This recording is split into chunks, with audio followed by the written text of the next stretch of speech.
Good evening, everyone, and welcome to our regular City Council meeting for Monday, September 23rd, it being 5:30.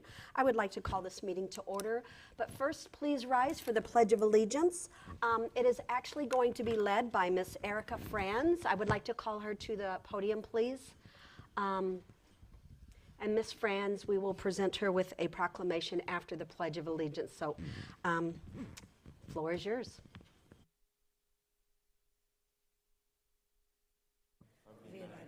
Of America, and to the republic for which it stands, one nation, under God, indivisible, with liberty and justice for all.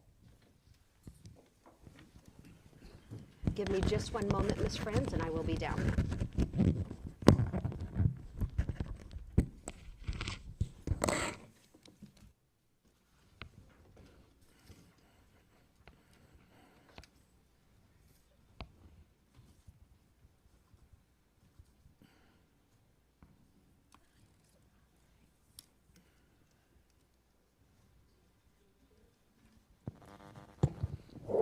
Ms. Franz is going to speak to us here in a moment, but I first want to present her with this proclamation. This proclamation is, you were so gracious in writing us and telling us about October 13th being Metastatic Breast Cancer Day, Awareness Day. I don't think there's anyone in this room that probably has not been touched by something, and we are truly touched by you, and I want to hear your story here shortly. But this proclamation, I want to give you a city pen too as well. I hope that things are going very well for you. And also on I believe the 13th, if not the whole month of October, I'm not quite sure, we will be lighting up a building, as you had said, is for metastatic breast cancer. Can that be any color or should it be pink? Should be pink, teal, and green. Perfect. If it can be multiple colors. Yep. Dean Snyder will make sure that happens. Thank you. So the floor is now yours. Thank you very much. Thank you. You're welcome. Good evening, everyone. Thank you, Madam Mayor, Council. Sorry. I understand. 1 in 8 women will be diagnosed with breast cancer in their lifetime.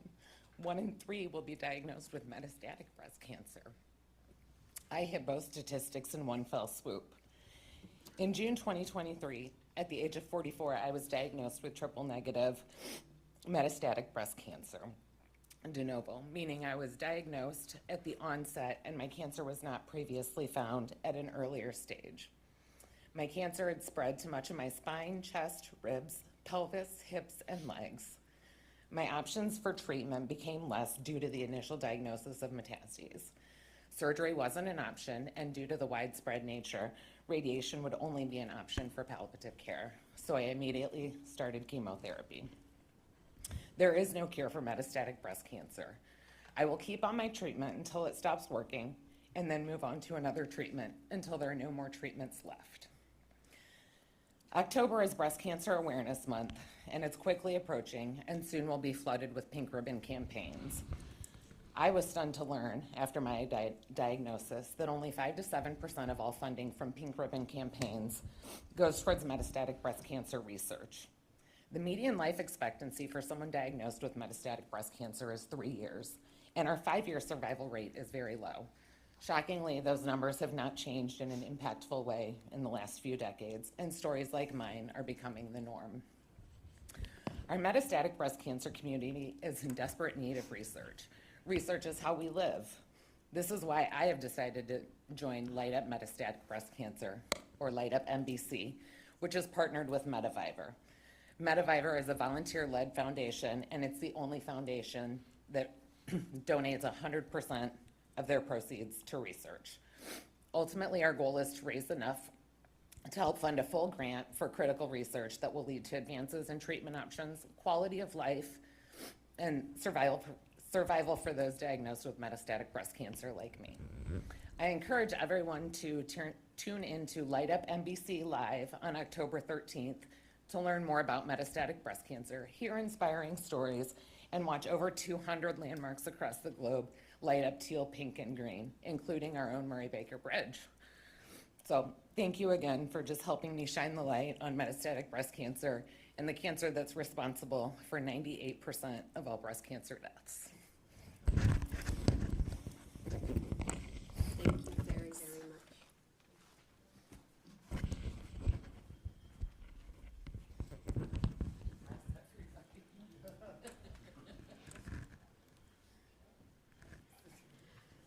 That was pretty tough, I'm sure, for her to do, but thank you very much, Erica.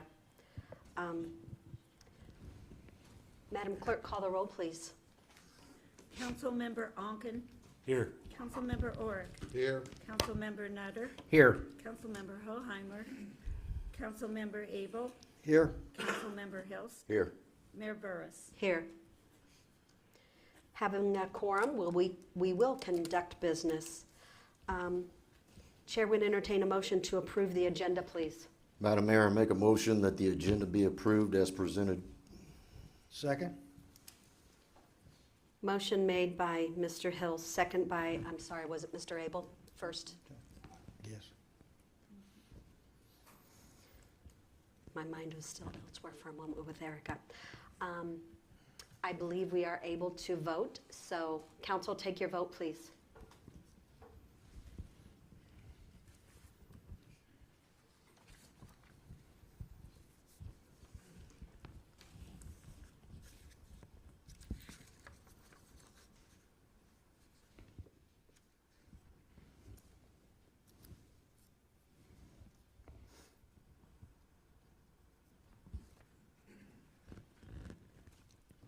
I don't have nothing to vote. Rick, is yours working? Yeah, I already voted once. Wait. It just, Yeah, it says Just I already came up. voted. this is slow. Did you hit save? And I'm in now. Okay, did you hit save? Yes. Okay. Is it working? Yes. There we go. Motion passes 6-0 with one absent. Chair would entertain a motion for the approval of the minutes, please. Madam Mayor, I make a motion that the regular city council meeting minutes from September 9th, 2024, and the special meeting minutes from September 11th, 2024 be approved. Second? Motion made by Mr. Hilt, second by Mr. Nutter. Any discussion?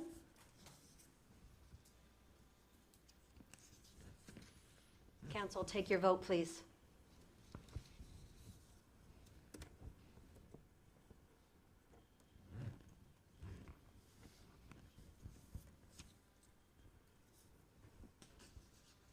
Motion passes 6-0 with one absent again.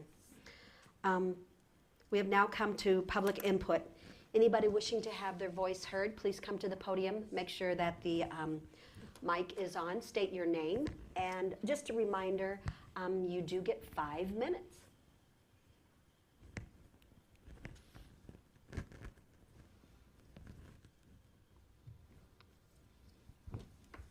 Thank you. Thank you. My name's Greg Branning, and I just want to come tonight and talk to the mayor and council for a few minutes and give you some updates on the center. I'm with Pekin Outreach Center, and we are in the process of renovating some area down at the Pekin Salvation Army. I want to thank Tina and the staff, and I want to thank the mayor and the council for the help that we got from the city of Pekin. It's about done. We hope to be moved by the end of October. The bathroom, we've got one of the showers done, we've got all the lighting done. We've still got a little bit of electricity to do, got most of the plumbing done. We had a group of people from the Pekin Insurance come, about 20 people came and painted the large room that we're gonna have the guests in. Also the hallways and the office, so everything's coming together real well. We have a little bit of a problem with getting a lift. We have to have a wheelchair lift, so that was our biggest hurdle, and that's ordered and on its way. So as soon as that's in, we should be in pretty good shape. Also got the sprinkler system in that we have been waiting on for quite some time. I think that's pretty well done now, so the move's coming real soon. I also wanted to come and talk for a few minutes tonight about the changes that we made at the Pekin Outreach Center and programs that we have up there. I know it's been a lot of concern in the downtown area and things like that about the homeless people, but back in June, we closed for 3 weeks. First couple of years we were open, we had a lot of success with helping people, getting people jobs and getting them back on track. The last 6 months prior to closing in June, it really looked like we were now enabling people, and that's never been our goal. And so we took the time to close and met several times a week as a board. And when we opened back up again, we had a new process. We had a form that they had to come in and sit down and look at, a behavior form. And one of the things on the form said that they had to have an evaluation within 30 days by Trillium. Now we have Trillium or Carl Health that's part of our organization. She's actually coming 5 days a week, along with Goodwill and Heartland Healthcare and the other people that's been there the whole time. But I think Trillium was our missing link. That was the part that we had to have for the mental illness, and that lady has just a wealth of knowledge and all kinds of different programs that she can hook people up with. And so when the people came back in, Darla and I sat down with each one of them and talked to them about what was going to happen. And within the 30 days, and usually within a day or two, because this lady from Trillium, she's actually there Monday through Friday now. And so they have to come in and talk to her. They had to set goals, and they were attainable goals. And if they didn't set the goals, then they can't be in the building. And so they would get 1 or 2 or 3 goals, and within a day or two, they all started going out, and the people that didn't do them, they just, like I said, if they would do 2 of them and didn't do the third one, they couldn't come back in until they got the third one done. And we would remind them, and every day that list is updated by one of our volunteers, and if something happens that we see that they haven't met it, then they can't come in the building. So anyway, I wanted to come back down and just let you know things are changing. There's a lot of good things happening up there. The lady from Trillium sent me a message today, and she said that 51 of the people that have been coming are in either substance abuse or mental illness health counseling right now. 35 of those people have made appointments with doctors, and they're actually going to see the doctors. And so we just wanted to, we had 5 of them that has gotten employed in the last couple of weeks. We've got 2 people that were housed. We have 4 more people that are getting ready to be housed right now. We're continually working with the Salvation Army because they have the emergency shelter open right now, and there's about 30 to 35 people staying down there. Most of those people are from the center. So most of the people that were down along the riverfront, most of those now are with us, and then down there, they're in programs. And what we're doing is we're training. This is kind of why we came and got the grant. We wanted to be down there because they are with us during the day. They go down to emergency shelter at night, and then the staff down there watches those people and actually move them across the building into the homeless or into the transitional center to where they can get back on their feet. It's a 90-day program.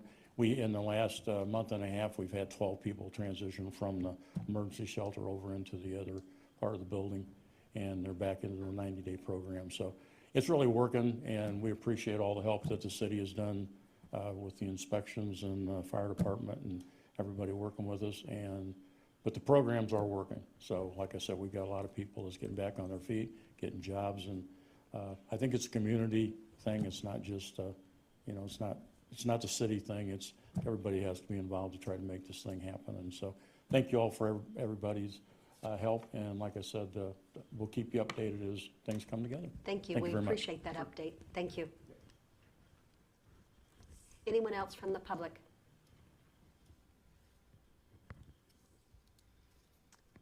Seeing none, public comment is now closed. We now come down to item 6, which is the consent agenda. Chair would entertain a motion to approve the consent agenda. Madam Mayor, I make a motion that the consent agenda be approved as presented, which consists of the following: accounts payable paid proof list through September 17, 2024, financial reports from August 2024, Pekin Police Department monthly statistics from August 2024, proclamation National Metastatic Breast Cancer, October 13th, 2024, and I apologize, I'm sure I just mispronounced that. That's all right. It's a tough one. Ordinance number 4235, a variance request submitted by Kim and Linda Bright for property located at 22 Rosewood Lane to reduce the minimum building setbacks for a detached carport. An ordinance for a variance request submitted by Dustin McQuett on behalf of Nathan and Brooke Schmidtgold for the property located at 228 Margaret Street to increase the maximum height of a fence on the west and south property lines to 8 feet. Receive and file notice of foreclosure on 2801 Court Street, the old Motel 6. Receive and file council notice of foreclosure on 15 Cape Court. And receive and file expenditure for emergency spending for sewer lining on Black Street. Second. Motion made by Mr. Hiltz, which was a mouthful, a lot. Second by Mr. Orick. Any discussion? Seeing none, council, take your vote, please.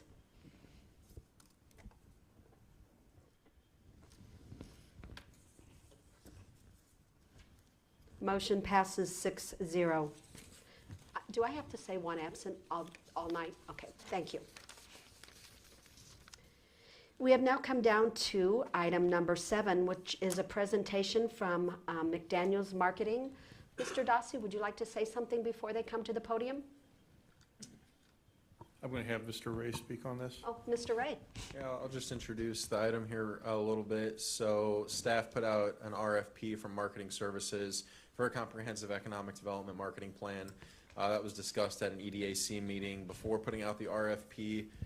Just make sure with some, business-minded people that would be a better idea than staff, mainly myself, trying to do it in-house. They all recommended having professionals do it. So we went out for RFP. We projected that it might be around $15,000, and that seemed to be a good number based on the submittals. There were, I think, 8 solicitations that went out to 8 different agencies. We got 4 responses. One said they weren't going to submit. 3 did submit. Those 3 agencies all presented their proposals to the EDAC at the last EDAC meeting. The EDAC reviewed those, scored them, and ultimately recommended, based on the scores, McDaniel's Marketing to City Council. So tonight, it's just presentation for Council's thoughts and feedback. And then we would intend to bring it back to council with a professional services agreement at your next council meeting. Thank you so much. McDaniels. Make sure that the mic is on. Should be. Yes, Yep. there we go. You hear us okay? Yes. Okay. Really glad to be here. My name's Randy McDaniels. I'm president of McDaniels Marketing. This is Beth Geyer, our COO. Welcome. Thank you. Like Josh said, we had a very nice time talking to the Economic Development Committee. Just recently presented our plan for developing a plan for the city when it comes to economic development. A little bit about our firm, a little background. We've been in Pekin since 1966. My father started the firm, and we're on 3rd generation now, with one more in college studying marketing. And Beth is a Pekin High School grad as well, and I'm really glad to have her at my side running our company. One other thing you should know about us, and this is, I think, everybody in this room should be proud of, is that a Pekin firm like us can really develop this type of niche to the degree we have. We help cities, counties, economic development departments, convention and visitors bureaus in a 9-state area, all from right here, with a few other people a little bit more remote in places like Wisconsin and North Carolina and so forth. And so we were honored to be able to have an opportunity to bid on this project. We already work with Amy McCoy on tourism, and this is just right in our wheelhouse because we do a lot of live, work, play type of campaigns and be able to develop the salient points of what communities need to emphasize to be able to grow. And our history in this segment goes back with our original work in 2003 with that first Pekin committee where we developed some initial materials, the very first website that really had any marketing messaging on it. And even at that time, when I started working with that committee, I said, and many people agreed, that Pekin needs to move forward and grow and not stay stagnant. We have a lot of work to do for that reason as we stand here today, right? And the land purchase is a step in the right direction, and many other things that have happened in this city and the area. There are also other good, positive directions that have happened. So we will be using our decades of place marketing knowledge. That's kind of what it's called now in the industry, called place marketing. So we're oftentimes hired by many communities to help determine their sense of place and what values are there in their place to be able to attract people, right? It all starts with people. So we want to boost residential growth, continued business investment in the community, and then, of course, visitor volume as well. Everything we do with economic development also affects the tourism side, because tourism is economic development, so they directly relate. But all it takes is a visit, right? Most people don't move to a community without visiting the very first time. There have been a few exceptions that we've seen with some of our work with Peoria 2030 and some of that campaign that Pekin was involved in, where there have been some people moving from across the country, buying a home, sight unseen, driving, showing up, and moving into it. But in most cases, people visit a community first, learn about it, decide to live, and then oftentimes then they figure out where they're going to work, or they bring their job with them now, which is a big change. So we want to be able to capitalize on a lot of those type of audiences and be able to reach those people, whether they be current business owners, people that are being transferred to our area, and we need to get them to choose Pekin as a place to put down roots, to be able to start businesses, move businesses, bring their families. And like I always like to say, every single family, actually every single person, is an economic generator. You attract one family, you can look at the total statistics, and Josh will be able to show you numbers like that. What's the total spending power of a family that arrives in Pekin or the Pekin area, at least within the school district, the high school district, right? And be able to, what is their spending potential from day one when they moved here all the way until their generation moves on? It's a big number, right? So that's what we're talking about. Next slide, please. So our deliverables, we developed this plan. That's the first thing we're going to do, is to do discovery and planning. It'll be a 3-year comprehensive marketing strategy. So this will be a document, certainly. And we'll recommend tactics. So including things like print collateral and maybe a dedicated economic development website. We've developed a lot of economic development websites for communities all over, especially in Chicagoland. Places like Village of Cary, McHenry, Illinois, it's a fast-growing community in McHenry County. Freeport Partnership is another one we've done. There's 3, 4, 5 different samples of that kind of work, and it works well because it allows people to engage with a community website without going through residential content, right? So they can look and absorb content of the advantages of a community without kind of looking at water bills and things like that, right? They can just really rifle shot into what they need to make a decision on whether they consider this area for investment or residence. Advertising campaigns, public relations, budgets, metrics, all those things will be in that plan. Metrics to identify success, and we'll talk about that in a minute. So our process to develop a plan includes a number of components you'll see on the screen there. Obviously, we'll set objectives. We'll do a background situational analysis. Beth's going to talk about our process that we use on that. And yes, we've been here a long time, and I can certainly easily say, and Beth could say the same thing, oh, we know Pekin, we don't need a discovery process, we're good. Well, no, that's the last thing we'd want to do. We want to make sure we get good community input. We want to uncover things we don't realize are going on and could go on, and what we could become as a community. We always like to develop plans and branding efforts that are aspirational, that we end up developing ideas and plans and tactics that cause change in a positive way to where we become what we want to be and not always emphasize what we are. It's a combination of the both tactics. So through that background situational analysis, we'll focus on developing community stats. We'll look at competing communities who are similar to Pekin, kind of get an idea of what they're doing to compete. We'll develop a SWOT analysis. We'll include target audience, demographics, geographics, psychographics, things like that. And from there, then all the rest of the plan will unfold in terms of strategy, tactics, messaging, budget, timeline, and metrics to measure that. So a lot of this function of this planning process is to determine how to invest future budgets that would be approved by this council and going forward over a 3-year period. So Beth? So right, like Randy mentioned, it's so important research is a part of this whole project. It would have been maybe easy for us to stand up here and say, oh, we got it. Grew up here, went to high school here, family still lives here.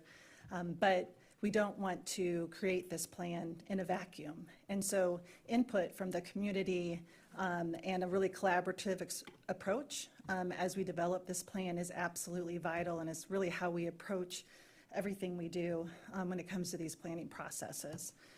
So the stakeholder input here, that process really includes conducting preliminary research on brand and communication goals, and the stakeholders that are involved in that would certainly be the EDC advisory team, but also others who are identified inside of the community in terms of people who in government, the chamber certainly, those who are store owners, culinary and libations, restaurant owners, venues, parks and rec, all of those things that make Pekin the community it is. We want input from all of those stakeholders. Everybody in that group has a stake in what we're doing here. We all want Pekin to grow and to be a vital community that we know it can be going forward, and even more vital. So again, we do all of that through interviews. We do those one-on-one, a lot of written interviews as well. And then we compile all of that data and bring it together to help identify the tactics and things that we need to focus on as part of that 3-year plan. So in the way that we measure the success of the plan is to establish some baseline data points and then set specific goals for reaching those based upon the plan and as it is executed. So we would want to set a baseline for new housing starts, new businesses that have opened in the community or relocated within the city limits, overall residential stability and or growth, total jobs that are added, workers attracted, and then we would also measure certainly digital data points, including website traffic, inquiries from any ads and that sort of thing that are run, and then also monitoring sales and property tax revenue numbers.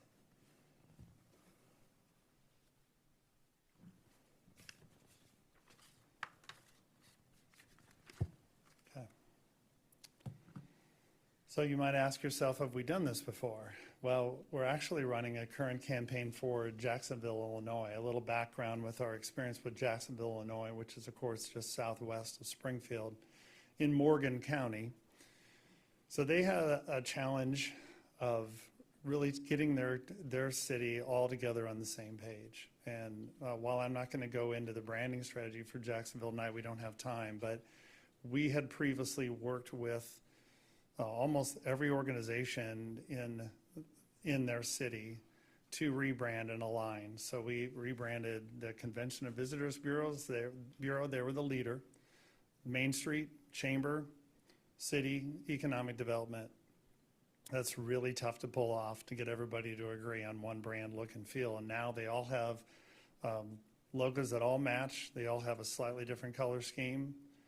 And we're set to be able to continue to market that city and watch it grow. So we've been running a lot of tourism campaigns for Jacksonville. The Economic Development Corp and the Chamber came to us and said, we landed a grant. We need to get out there and make a difference and attract workers. A lot of our employers are struggling to find the right people. They have a lot of engineering firms in that city, and they're struggling to find engineers. They have a hospital in that city and so on, right? So what we did is developed a video series that basically described what it's like to live there, to work there, to invest there, and we're rolling all of these messages out on digital platforms to a variety of target audiences.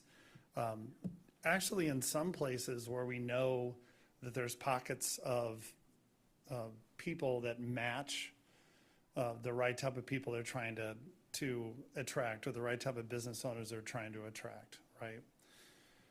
So a little bit more about this campaign development process. So again, we started with a series of video interviews with city leaders and residents from all walks of life, long-term residents, new people. That's always fun to be able to talk to new investors. I've got a guy named Rabbi Rob. Yes, he is Jewish, and he is buying all these properties up, and he made his money in Chicago, in the big city, and he's come to this little town, and he's gutting buildings, he's redoing them, and amazing, right? You know, those kind of people. So we have him on camera. We've talked to families that have moved to the area and work at Illinois College. You know, they used to have 2 colleges there. One of them closed. McMurray closed, but Illinois College, the oldest college in Illinois, and almost one of the oldest colleges in America, is in Jacksonville, Illinois.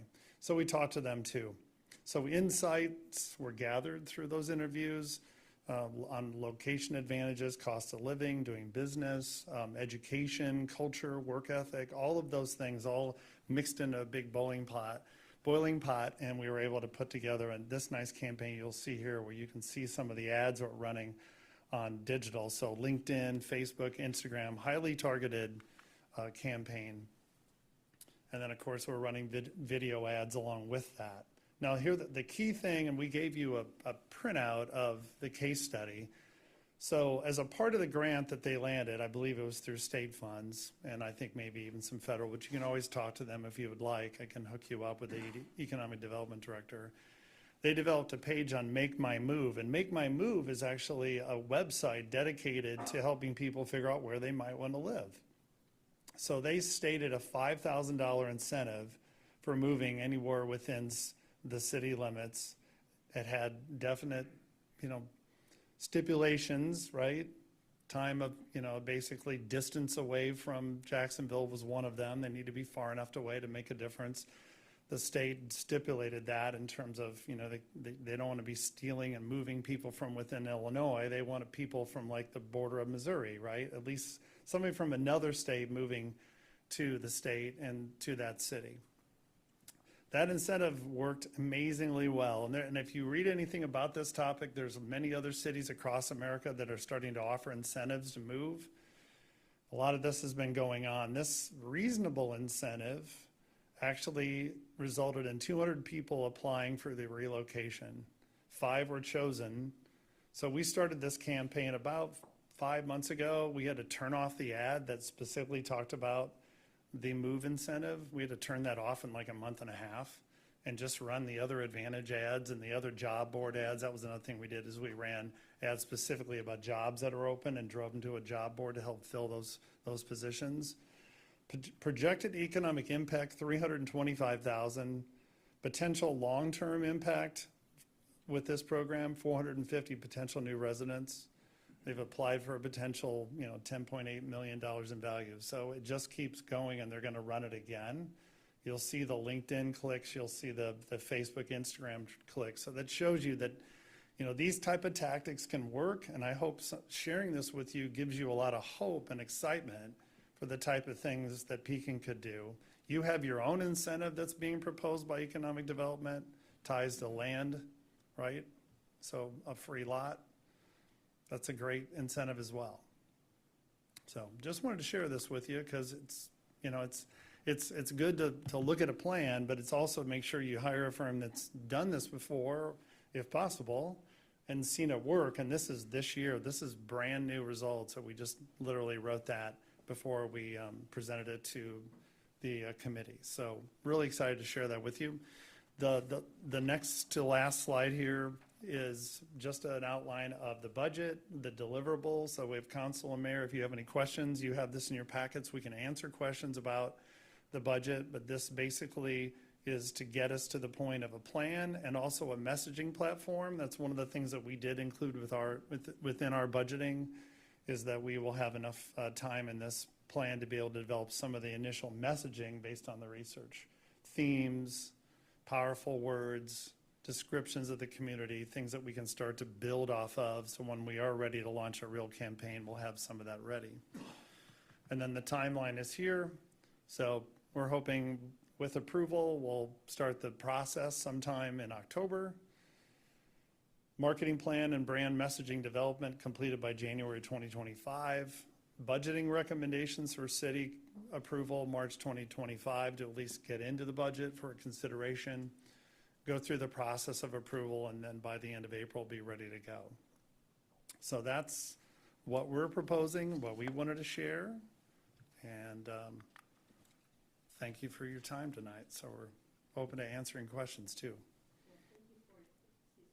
Thank you for your presentation. You're welcome. Josh, do you have anything to add? And I'm sure you're going to get it on the agenda after we discuss things. Yeah, unless you all hate the idea right now, but, you know, we'll work with McDaniels to get a, services agreement together for this part of the plan. The idea then is that they would be the firm that executes the plan over the 3 years. Budget on that is depending on what council would like to do. This year, I think there was somewhere between $40,000 and $60,000 allocated for public relations type of work. Okay. This 15 would be included in that, and then if we were able to carry that over each year, that would be the focus. So that's where the budget numbers came from. Again, all subject to council approval in the future. Any questions for me at this time? Council have any questions for either McDaniel Marketing or Mr. Ray? I have don't one, think- I have oh, one excuse me. comment. Yeah, Yeah. I was thinking, That's all right. which takes a while. So, do we have a strategic plan to implement the marketing plan?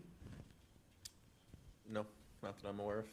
So wouldn't I it think be a this good might- idea to have a strategic plan before a marketing plan? Just a thought. I'll leave it at that. The strategic plans are operational in nature. This is, unless the marketing plan's gonna influence the operation of the city, usually that's not necessary as much. It just depends, what type of changes need to happen. I think if the city really had a lot of other challenges, but in my professional opinion, I think, with a lot of the great positive moves and good leadership that I've seen, the city's ready to market, definitely. We have had some great positive moves, and thank you very much. Yep. And I would agree, a strategic plan is our operations and how we are going to operate and get things done and what's going to be our priority, and I would agree with that, so, thank you. Mr. Dossi? That's all I had. Okay. Okay. Thank you very Thank you. much for your Appreciate it. presentation. We do appreciate it, and we will let you know when you're on the agenda. Absolutely. Thank you.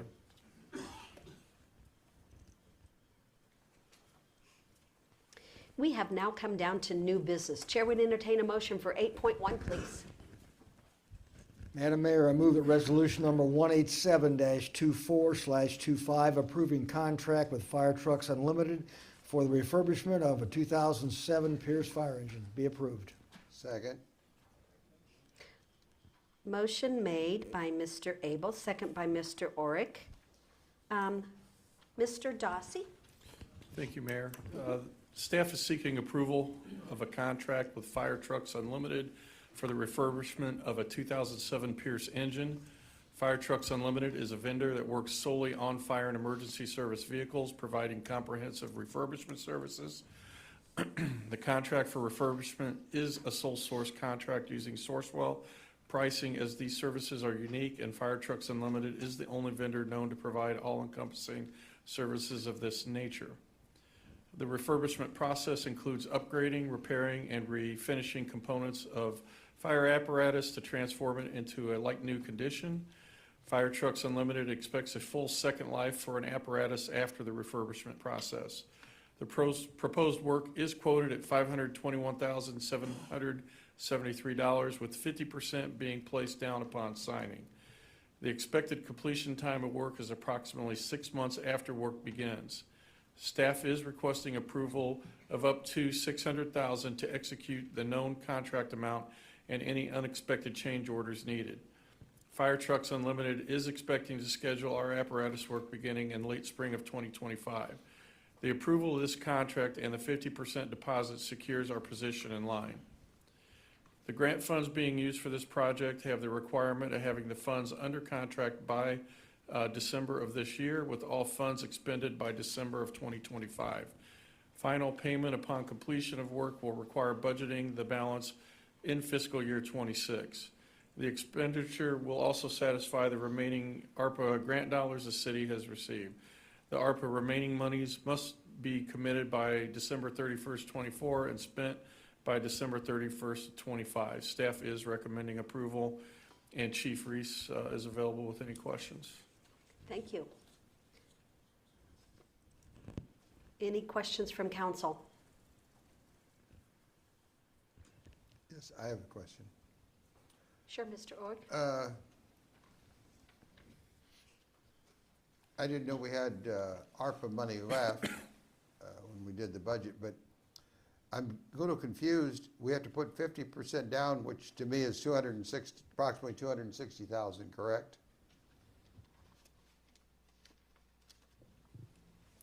Correct. Correct. And then it says, but we're not going to commit the other money till 26. And it says down here we have to have it spent by the end of 25. That's fiscal year 26, which would be,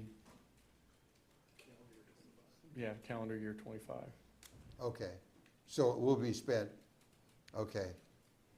It will be spent before, so in other words, how long is the truck gonna take to be done? That's when I'm assuming we make the final payment. Approximately 6 months. Okay, so, okay. Just wanted to get straightened out, thank you. Mr. Nutter. So how much ARPA money do we have?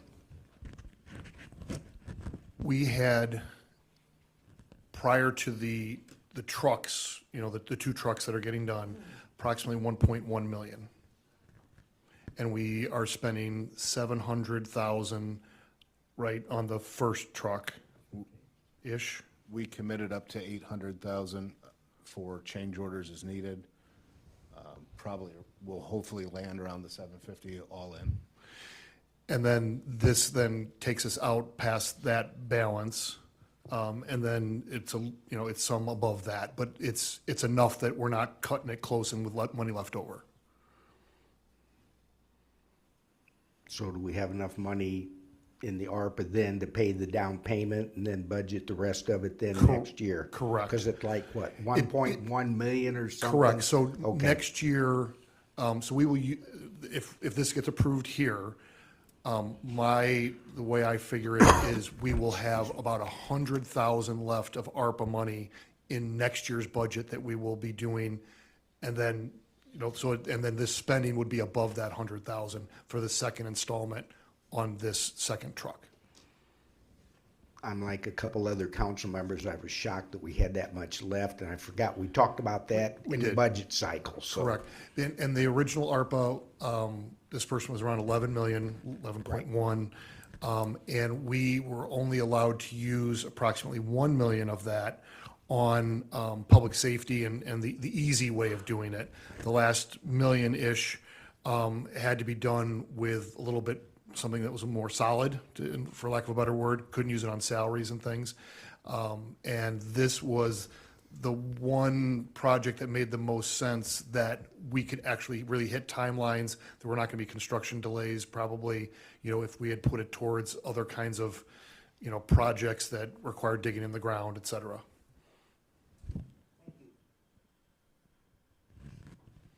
Mr. Abel. Chief, would you mind, you had told me before the meeting, would you mind telling everybody what a brand-new truck equivalent to this would cost today and what the wait time is compared to the 521 we're spending now? Absolutely. The 2023 engine that we received in 23, we ordered in 21. was quoted at a little over 950,000 new, and we're looking at 4 years of build time for it. Thank you. Thank you for that information. Any other council? Council, take your vote, please.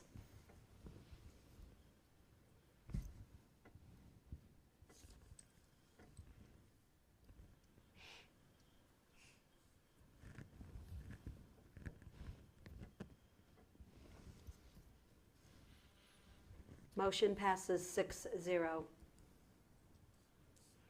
Chair would now entertain a motion for 8.2, please. Madam Mayor, I move that resolution number 188245, approving lease agreement with Enterprise for a 2025 Ford Interceptor, be approved. Second. Motion made by Mr. Abel, second by Mr. Nutter. Mr. Dossi? Thank you, Mayor. The fire department is requesting permission to enter into a lease agreement with Enterprise for a 2025 Ford Interceptor. The lease term will be for 48 months with a monthly payment of $915.72. Leasing is not normally the best solution to fit the needs of the fire department. However, in this instance, this vehicle will be on the road 24/7, similar to a police squad car. The vehicle will be utilized as a quick response vehicle, or QRV, licensed by the Illinois Department of Public Health as an advanced life support level vehicle.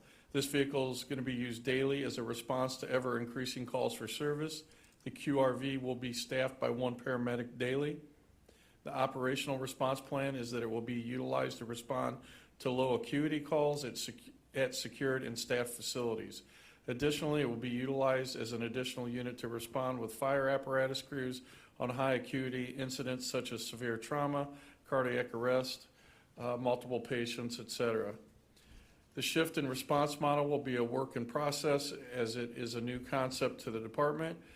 The particulars of staffing, response, and effectiveness have been vetted through a joint labor management committee. Both the fire department administration and Local 524 are in support of the change in the response model. The current response model for the Pekin Fire Department has been the same since Central Station was closed in 1987. That year, the department responded to 1,009 calls for service. In 2023, the department responded to 6,977 calls for service. The ever-increasing need for fire department services from the community is a national trend that we are looking to adapt to. This lease amount has been budgeted in the fiscal year 2025 budget. Staff is recommending approval. Thank you very much. Council, any questions? Or Chief, Reese, would you like to say anything? I would like to acknowledge that several of the committee members are here in the audience tonight. Welcome. We have met through, like City Manager Dossi said, we've met between 6 and 8 times over the last several months through this Labor Management Committee to discuss how we would implement this, what kinds of calls should they go on, try to build the system and then break the system before we would ever implement it. We have discussed how we will measure the success, what metrics would we use, and doing that, we'll have to meet monthly, probably at first. Our plan is to go live with this January 1st of next year and kind of start off slow and use this vehicle to take some of those low acuity calls at the nursing homes. The biggest thing is worrying about the next thing. It's not the incident in front of us, it's the next one. And we're at a call volume level, and I know you guys have heard me talk many a times over the last 4 years about that we have to adapt, and we're gonna have to find a way. Mr. Orrick said about a year ago, is it possible to have a small vehicle and send one paramedic to these places? At that moment in time, the answer was no, because we did not have enough paramedics. At that time, we had 8 or 9 members going through paramedic school, most of which have graduated at this point. We have a few in class now, but the department is at a level where we have enough paramedic providers that we can stand this up and start the process.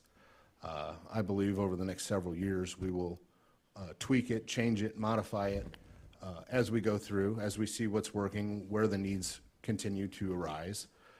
But the biggest thing is shifting our staffing to where this unit will be on the streets, it will be available to handle some of those lower acuity, which will take the wear and tear off of the larger apparatus, which we know is a huge expense, and it will leave them available for some of the more high acuity calls.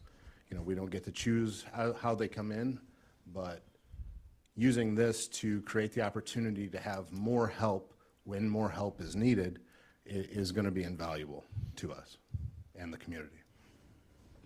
Well, all I can say is thank you, way to go, to study and try to move this city forward with safety. So thank you very much. Councilor, Mr. Abel. I got to ask this, Chief. I see it's going to be Oxford white. I'm assuming they don't make police interceptors in red. So they do. It's a maroon, similar to what my vehicle is, and Deputy Chief's. Currently, we have one of our 40-hour employees, our EMS coordinator, has his daily driver. We went ahead and licensed it through Illinois Department of Public Health as a ALS vehicle. And so while that person, Fire 6, is in the room, he can throw a wave out. A lot of people know him in this community as the CPR guy. The CPR guy, on top of his normal 40-hour duties, will respond to calls as needed. Not always available, sometimes in meetings, sometimes tied up at a hospital or doing, you know, some education or whatever he may be doing. We're not real sure. He will respond to calls. And I actually asked him, he's also one of our data people, and pulled the data for this year. This year, he's responded to 127 calls with his quick response vehicle and been on that scene and able to either assist the other unit or free them up if another call came in. 11 of those 127 calls he ran on his own. So we've seen the benefit of this program at a small level, I would not say not intentional, but it's not his primary duty. So he's taking these when he can and how he can, and so we've seen that benefit, and we know it can work.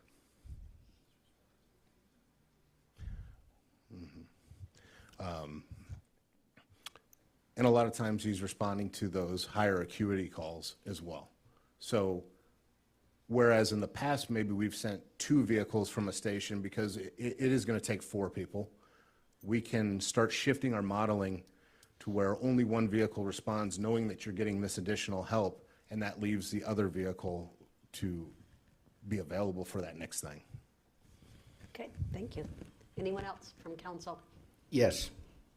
Madam Mayor, I'd like to amend this resolution number 188-24/25, approving a purchase agreement for the 2025 Ford Interceptor from Morrow Brothers. They're a preferred state supplier, and for an amount not to exceed $50,000. Second the motion. Any further discussion on amending the motion? If I could throw in, Sure. we contemplated in the budget to do it as a lease. If this ends up going through and following through, I don't think it's a big deal. It's, leasing versus buying ends up, coming out roughly the same.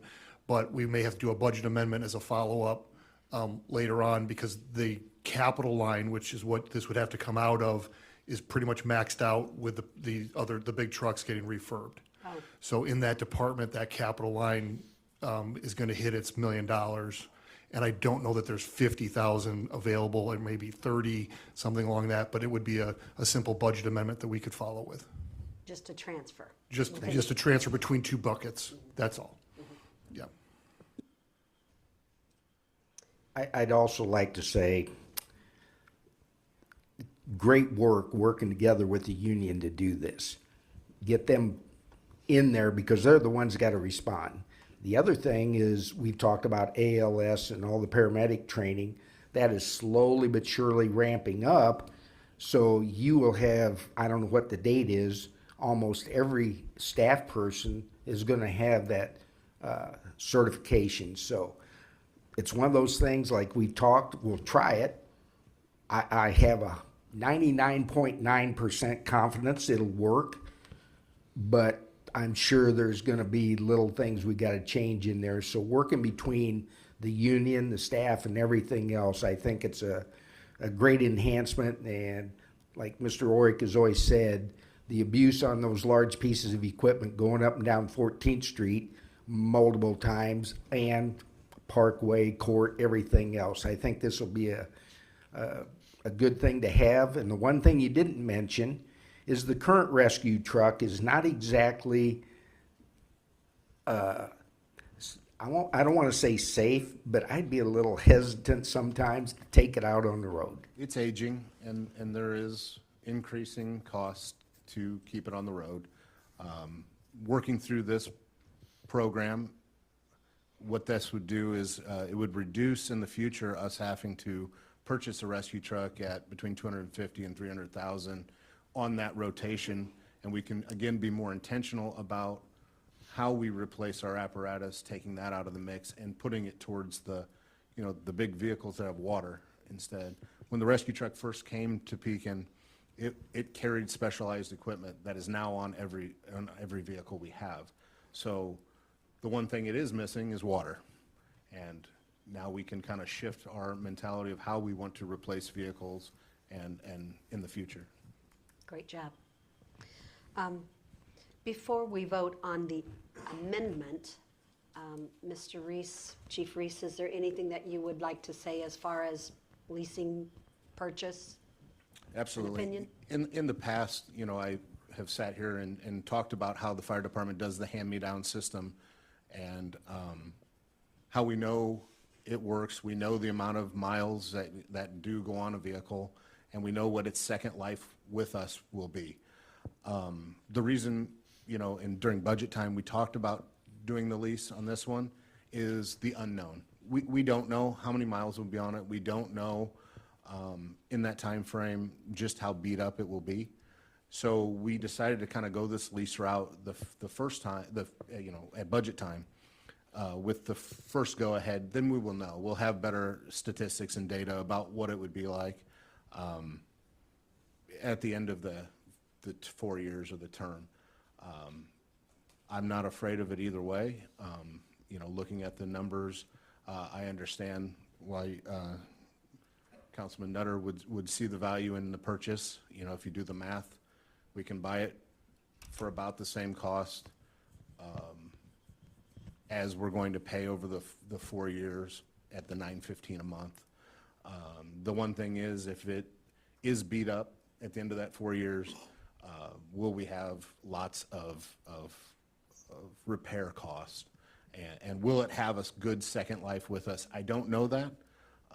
We're pretty good about taking care of our things.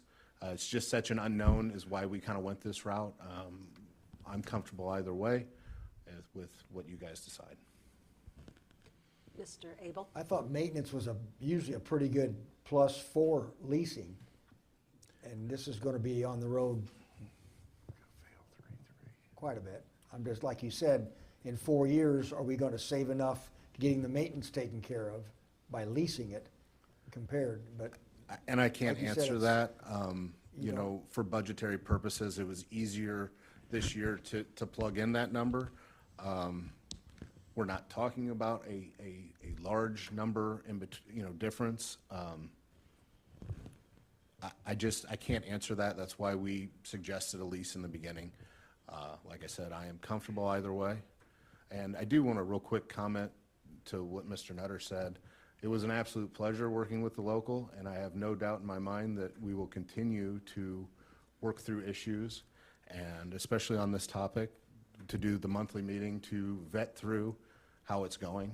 Like you said, these are the people out there doing it. If it's good for them, it's usually good for all of us in the community. Go ahead. I have one more question for Mr. Grogan, since he was talking about the budgeting. If we choose not to pass to purchase it and go back to the leasing agreement, would that have to have any kind of a transfer? No, because during the budget process, this concept was discussed, Right. and we specifically put in 25,000-ish, if that was gonna go the whole year. Here, we're looking at more the end of the year, so the budget hit in this year, if we lease, ends up being, $4,000 or $5,000.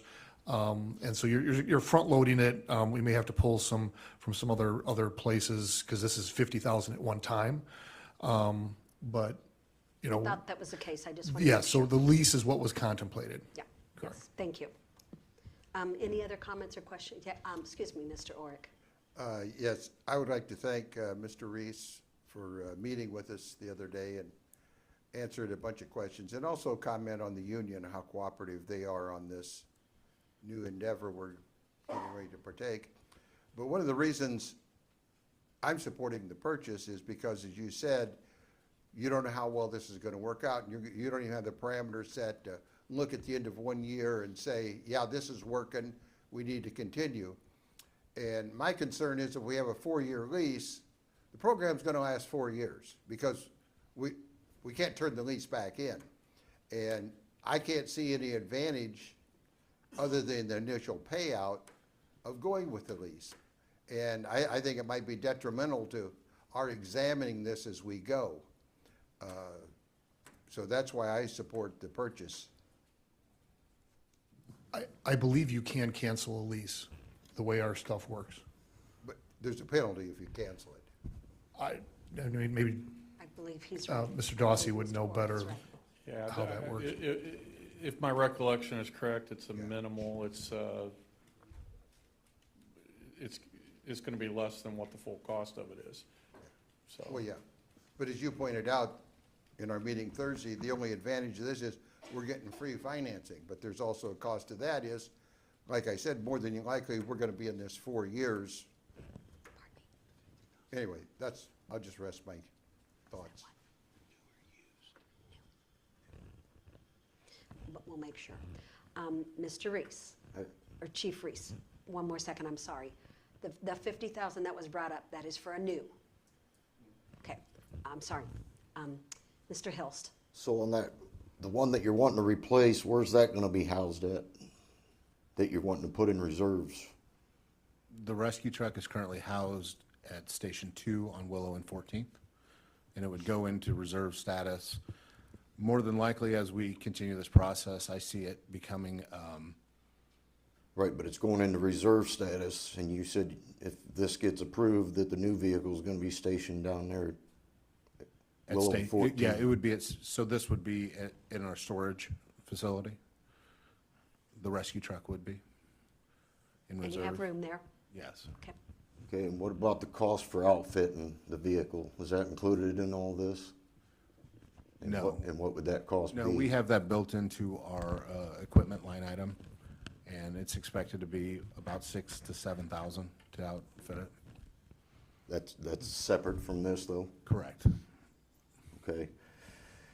And then, the last thing I want to bring up, because I know I brought this up in the past more than once, along with some other people, and maybe not necessarily the most popular opinion, at least with the fire department employees, but it is of my opinion.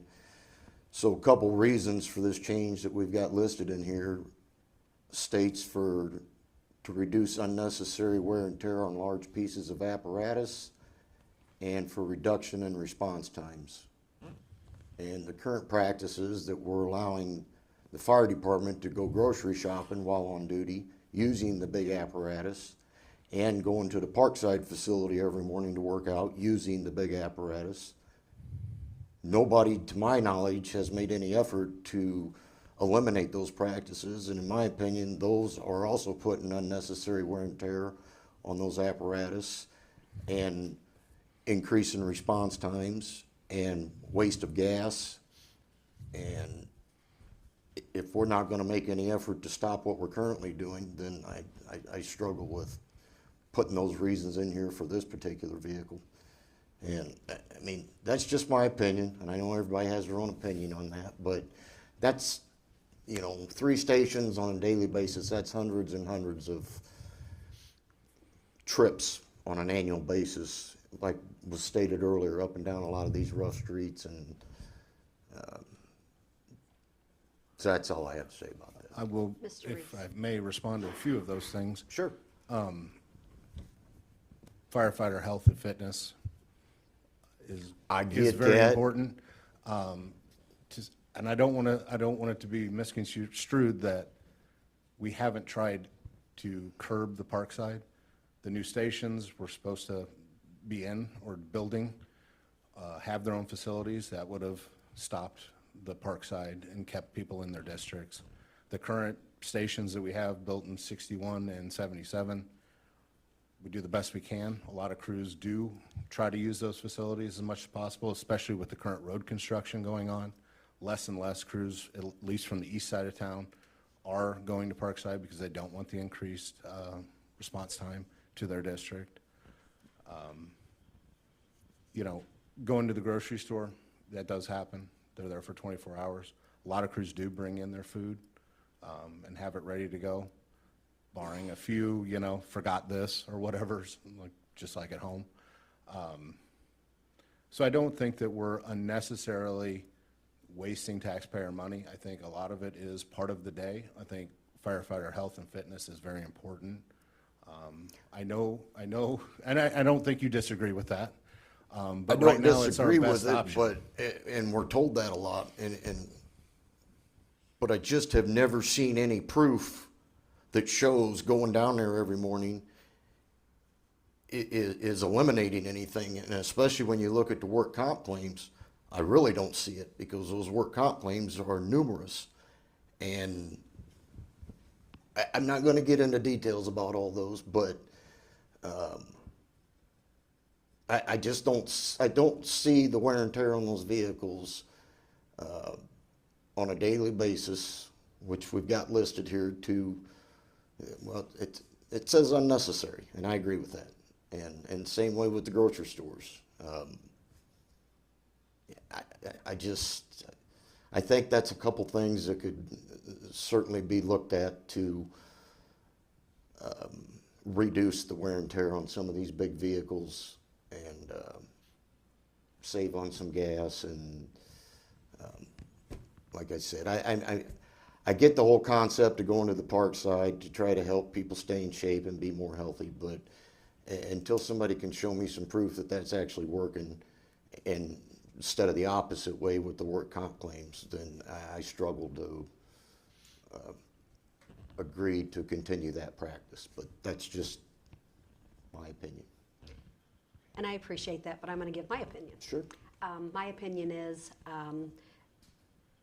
we have to do something to keep our firefighters that are out there daily putting your body at stress.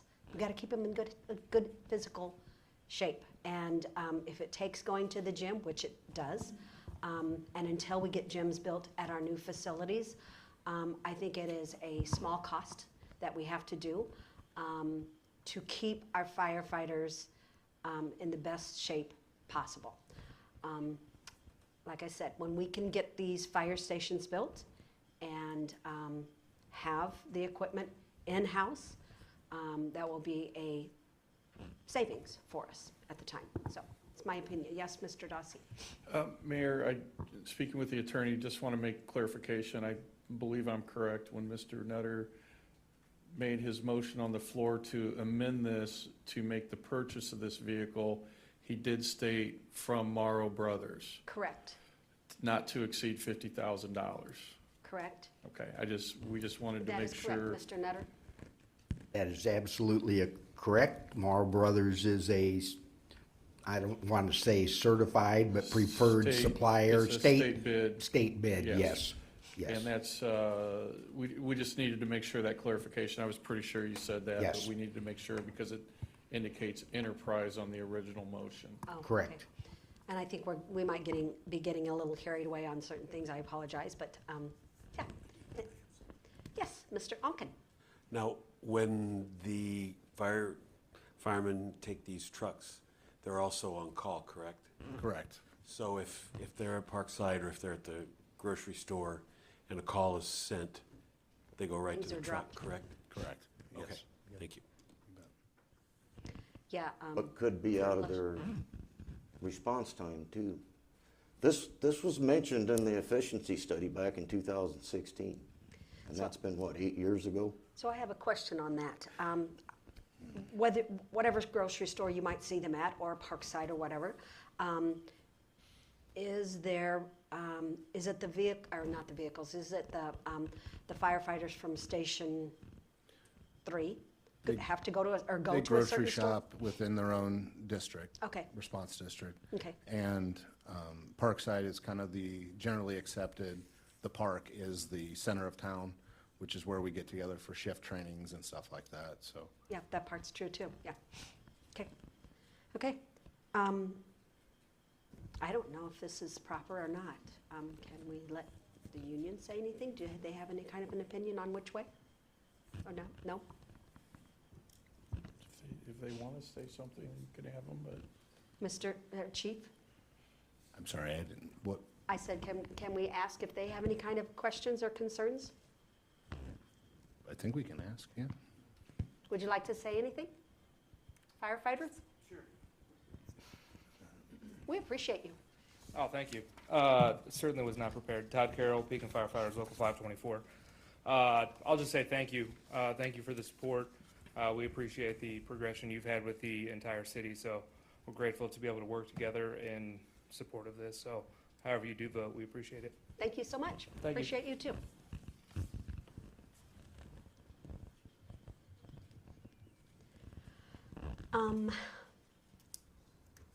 Sue, we are voting on an amendment. I'm going to have Kate, even though it's the wrong Kate on your nameplate. Kate, would you please read back what we are now voting on as an amendment? There we go. This would be a motion to amend resolution number 188, 2425 to be a purchase agreement from Morrow Brothers of a 2025 Ford Interceptor at a cost of not to exceed $50,000. Okay, did everyone understand that? Council, take your vote.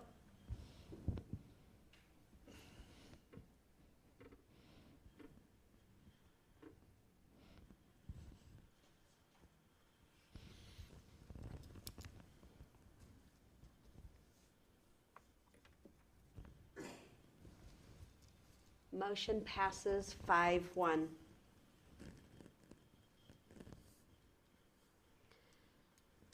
Chair would now entertain a motion for 8.3, please.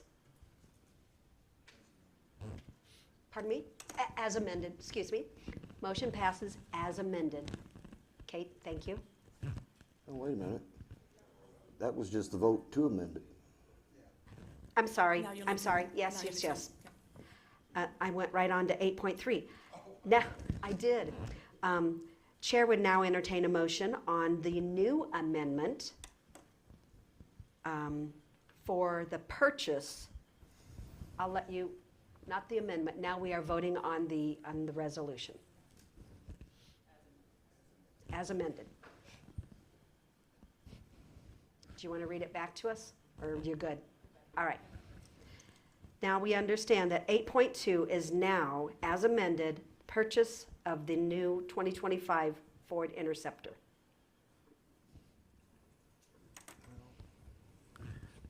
Correct? Council, take your vote. Well, hold on. Pardon me. When mine popped up, it said as amended already, the vote I took. We voted on the amendment. Nick is shaking his head, so. Mine said purchase with the $50,000 limit. The amended one. That was just to approve the amendment. Now it says, take that vote, no ongoing. Well, there's nothing up yet. I think Okay. we're just a little confused on here first, but, and I didn't help matters, but we voted on the amendment. Now we're voting on purchasing. Council, take your vote.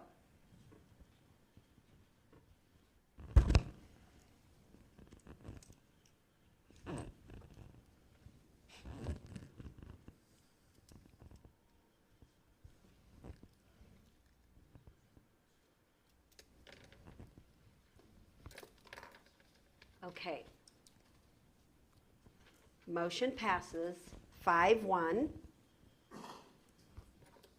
We now will go on to 8.3. Chair would entertain a motion for 8.3, please. Mayor, I move resolution number 189-24/25, authorizing purchase of a trench burner by Air Burner Incorporated be approved. Second? Motion made by Mr. Orick, second by Mr. Abel. Mr. Dossi? Thank you, Mayor.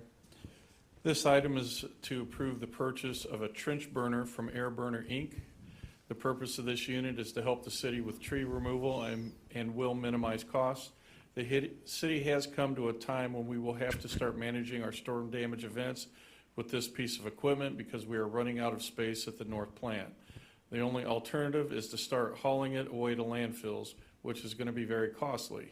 In this packet, there's a breakdown of those costs. With the purchase of this equipment, the city will also be able to help surrounding communities with storm events, appropriate charges to be determined. This piece of equipment also meets EPA requirements for burning materials. A one-off project that needs to be addressed with this piece of equipment is a tree line at the airport that is almost a mile long, which needs to be removed to meet FAA site requirements. This will help with those project costs. This is a sole source purchase. Any questions or comments from council? I have some. Mr. Nutter, or excuse me, Orick. Well, he was looking too. Does the firebox come with this? Or do we have to build a pit or what? So you have to build a pit for this one. This is not a fire box itself. They make machines or equipment that is a box themselves, but this is just an air. Okay, and so then we would dump in the pit? What would we dump in the pit? Trees?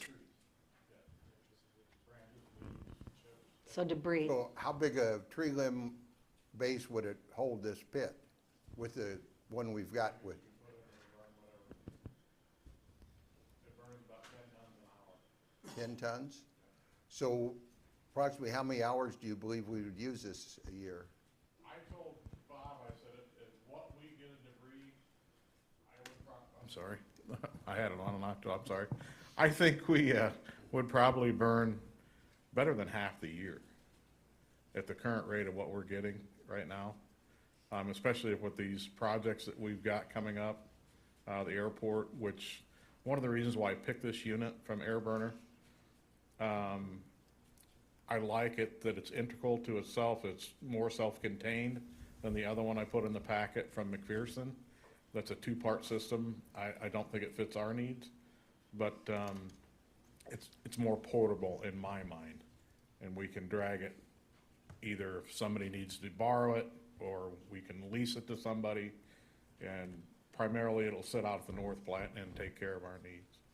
Well, like the airport, how many trees are in that mile-long tree line? Probably 100 to 150. Okay. They're not great big trees, but there are some big trees. So in this case, we would move it out there and dig We a would. pit out there? We just take it out there, and we don't have to absorb that cost from a contractor for doing this. So we would take our piece of equipment out there, build a trench, and burn it right on site. And we wouldn't have to pay for hauling fees whatsoever. Because I visited the location you're talking about the other day, and we were burning a whole tree down there. So I saw a lot of wood chips sitting there. Are you planning on burning wood chips? Absolutely. That's our biggest concern with what we've got right now is you can't burn wood chips on just a green pile. They just will not burn. So this is a solution to that. Okay. Well, it used to be down at the street department, they used to store wood chips down there for residents to pick up for landscaping. Do they still do that? So I had one request for that, but it's not really a request that much anymore. I think maybe because there's too much debris in the chips. You know, I mean, I don't think they're clean. They're not meant for landscaping. I mean, they could be, but I wouldn't want them, you know, because they're green, Yeah. you know. What kind of, when you say debris in them, what kind of debris? Well, I mean, they're brought in by trucking, and I mean, they're just dumped on the ground, and I mean, they're not on a concrete pad. If you go to a landscape area, they've got them in a clean pad, you know. So then, once we get the tree line done at the airport, and there's no storms, how much use are we gonna get of this? I've got years worth of burning for all the chips and everything we've got stockpiled out there right now. I didn't see it when I was there. Well, it's because that whole pile of where the burn pile is that you looked at, everything to the left of that's chips. I saw the huge Yeah. pile of chips. So the other thing with fall is burning of leaves, the same thing. If you look at the perimeter on the outside, those are all stacks of leaves that we've never been able to burn through the years. So that's the other resource that we'll be using this for. Our city ordinance says in it, we can't burn leaves. You're correct. It's not in your backyard. It's in North Beacon's backyard. And what Yes. kind of So security part would of- we, what kind of part of- security we'd leave it down there, I would assume, at the, North Beacon plant, yeah. Huh? So we'd leave it at the north plant. and what kind of security would it have? So But- what, I have a plan for that. And the plan is, So I'm gonna take the wheels off of it, I'm gonna take the tongue off of it, so nobody can take it, and I'm gonna anchor it down in a current location. okay. So, one of the things that's very efficient about this, it's virtually smokeless. So even burning leaves, debris, shredded timber, whatever you wanna say, it's part of the requirements of the EPA that you have a smokeless environment, and it's one of the reasons why we need this out at the airport. So we would have to have one regardless. But a one-time only. Once we cut those trees down at the airport, it's done, isn't it? At the airport? For another 5 years. Who's planting more trees down there? Well, they grow naturally, Lloyd. If you don't mow your grass, you're gonna get a tree in your front yard. Yeah, I know that. But certainly they have a program to cut them when they're an inch or less, Right. instead of letting them grow to Right, a foot in diameter. right. Okay, thank you. Mr. Nutter now. Okay. The debris that's out there currently, chips, trees, et cetera, is that all from city street employees dumping it? It's from Topless and City. So do we have an agreement with Topless to dump out there? We do. Well, That's the only contract city trees. says otherwise. Only city trees. Their trees, No, right, I hear you. only city trees. They have a contract with the city, correct? Yep, I'll read what it says. Correct. Contractor covenants and agrees to furnish all labor, materials, equipment, transportation, and facilities required for and shall perform all work required by the contract. So do we have a written or verbal agreement that that's where they're gonna dump chips and trees? As far as I know. Well, then you need to, if we have it, I'd sure like to see it. The other thing is, it also states in there, wood and debris that is removed from the site will be disposed of in compliance with all federal, state, and local laws. Okay, so let's say Topless goes there and uses our facility. Why aren't they paying part of this fee? Why aren't they be charged a fee They're for not us bringing burning? their trees, they're bringing No, our chips. trees. There are trees. And our chips. Yes. All those chips out there came from trees from the city of Pekin, 100%. okay? Second question. We have a chipper too, you know. The city. I know we do. Okay. I realize that. The other thing, why are we charging it to the wastewater department or wastewater treatment? So as I explained to Bob, what do trees naturally do? It's not wastewater department, it's charged to the sewer fund. Well, 231, whatever it is. Okay. So what do That's trees normally do? They storm shed, sewer. right? Storm sewer. Storm sewers. Okay, That's a good question, though. What would trees out the airport have to do with that? yeah. The plan is to charge the airport for some of the use. Now, the airport does not, it's not like it has tons of cash or in long run, whatever, but there will be an interfund charge to the airport because they're both enterprise funds.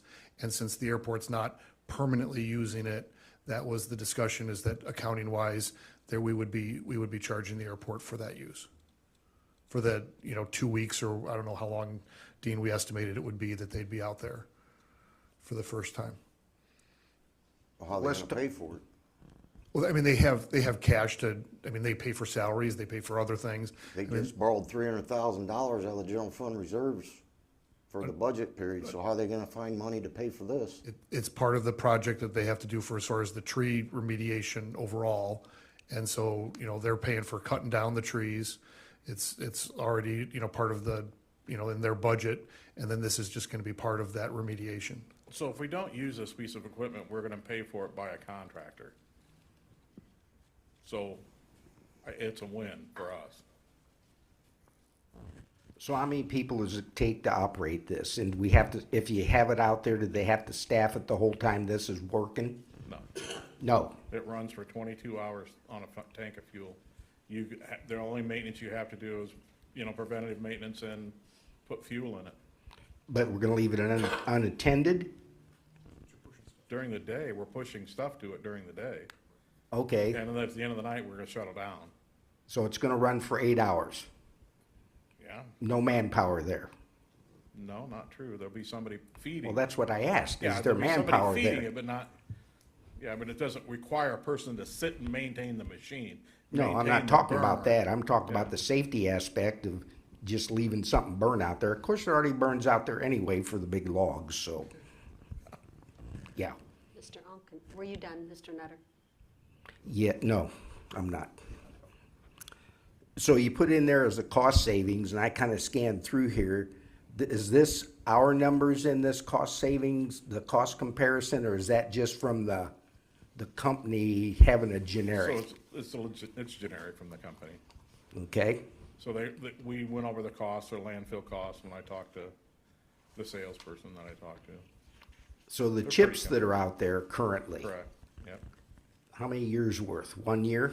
I have 6 no- months? No, years and years. I have no idea. They were there when I came here, so I have no idea. So was there a Illinois EPA law change that's making us do this, or is it just trying to get rid of everything we've accumulated for years? Correct. Law change? Or just, No, that we're trying to get rid of what we've okay, accumulated. all right. That's all I've got. Mr. Onken? Did you say at the beginning also that this could, I guess you could say, a potential way to bring in revenue by renting this to area? So other communities could rent this from us or bring material for a fee to our site, and we could burn it on site at an hourly rate or a daily rate, or however we decide to slice it up, depending on volume. That brings up a good point. So we could get rid of the yard waste by taking it all out there and dumping it and burning it, instead of taking it across the river? I don't think you can burn grass. I don't know. I mean, you can burn anything, hypothetically. Yeah, hypothetically. Hypothetically, you can burn anything, but So when you talk about going to the landfill, you talking about going to the yard waste landfill or to, the city, the Hopedale. okay. Okay. Anything else, Mr. Dossi? I have nothing else. I do want to add there was one typo. The account number that will be taken out of is 587001. That account number just didn't exist when the budget was passed, but it is under machinery and equipment large in the budget. The numbers were one digit off on the resolution in front of you. Okay, thank you. Council, take your vote, please.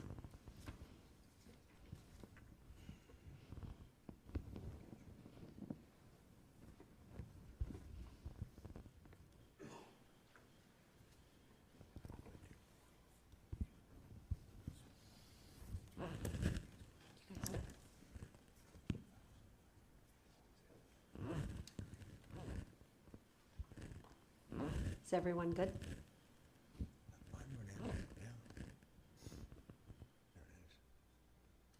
Motion fails. It was 3-3.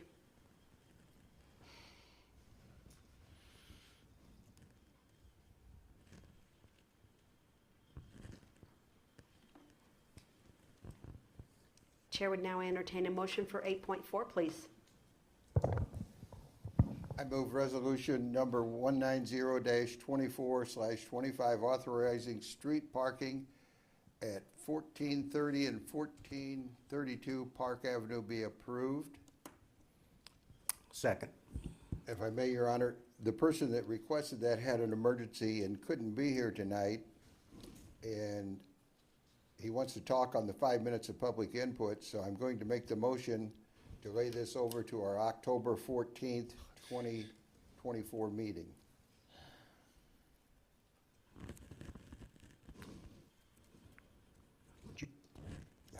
Second. So we now have a motion to delay by Mr. Orick and second by Mr. Hilst, I believe, correct?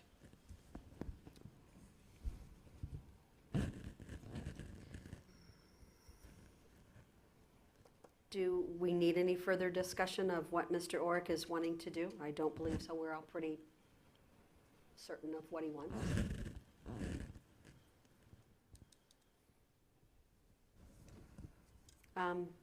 Council, take your vote. No, wait a second. We are voting on delaying it until when? Did you say when? October 14th. October 14th. Did you get that? I don't think we've just done. I didn't amend it. Mr. Dossi, would you like to discuss anything yet, or let us go ahead and vote on this, or what? I would just vote on this. Okay.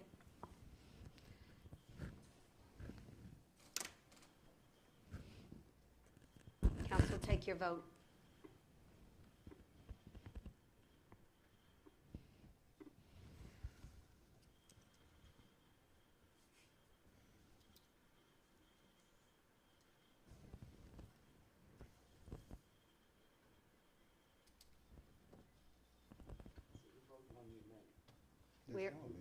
We're just moving it to October 14th. Do we have to vote on moving it? I thought it was a done deal once it was seconded. No, you vote. Okay. Are you trying to confuse me more?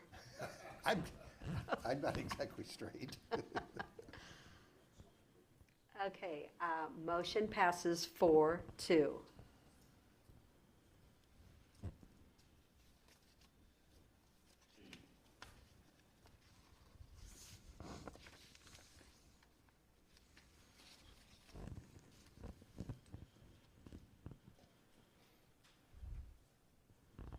Ready? Now Chair would entertain a motion for 8.5, please. Madam Mayor, I move the resolution number 191-24/25, rescinding City of Pekin policy number 15 for adjustment to wastewater billing be approved. Second? Motion made by Mr. Nutter, second by Mr. Orick. Mr. Dossi? Thank you, Mayor. The City of Pekin policy number 15 for adjustment to wastewater billing was adopted January 14th of 2008. The intention was to allow for a one-time adjustment in the wastewater user fee winter average for those that submitted documentation that their billable usage was substantially higher. This policy is now obsolete and no longer enforceable. So staff's recommending rescinding this policy. Any discussion? Yes. So let me get this straight then. Our discussion the time before, it was built in the system that the system would automatically do this adjustment. Not the adjustment for this policy 15. No, but I mean, Oh. what it is supposed to be doing. Correct. So there is, a lot of it happens automatically, but Right. Melanie and her staff there is a lot of data preparation that she has to do. It isn't just you click a button, you do a download and it's done. they get a bunch of data from Illinois American Water. They then have to separate it because it's not applying to everybody. There's a lot of work that goes into it once that next season starts. And then the system then, does it automatically, individual accounts. It's capping them, taking it, but if it's lower, then they take the lower and such. So a lot of that is there, but there is a lot of also work to it as well. So then the thing is, even though we're removing this policy, what we do that's similar to this is going to be in place yet. This policy changes nothing on current practice because it was outdated from 2008. Okay, that's all I need. I'm glad to see we're addressing some of these policies finally and either correcting them, eliminating, or whatever it is, because there are like 20 of them, and one at a time is a good way to do it. Or, in this case, 2 at a time.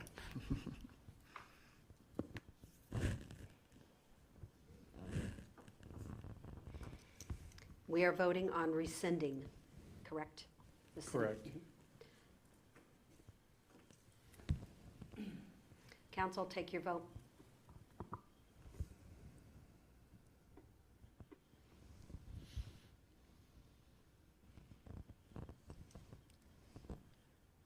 Motion passes 6-0. Chair would entertain a motion for 8.6, please. Madam Mayor, I move resolution number 192-24/25, rescinding City of Pekin Policy Number 16 and City of Pekin Policy 16R, City of Pekin Policy for Paid Sales Commission for city-owned property be approved. Second.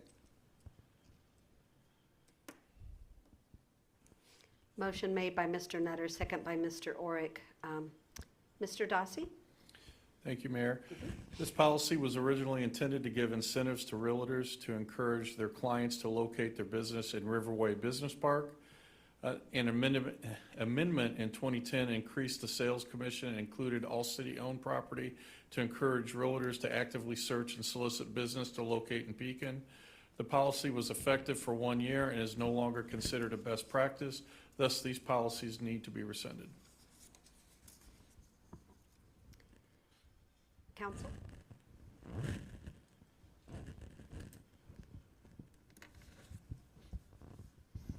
Council, take your vote, please.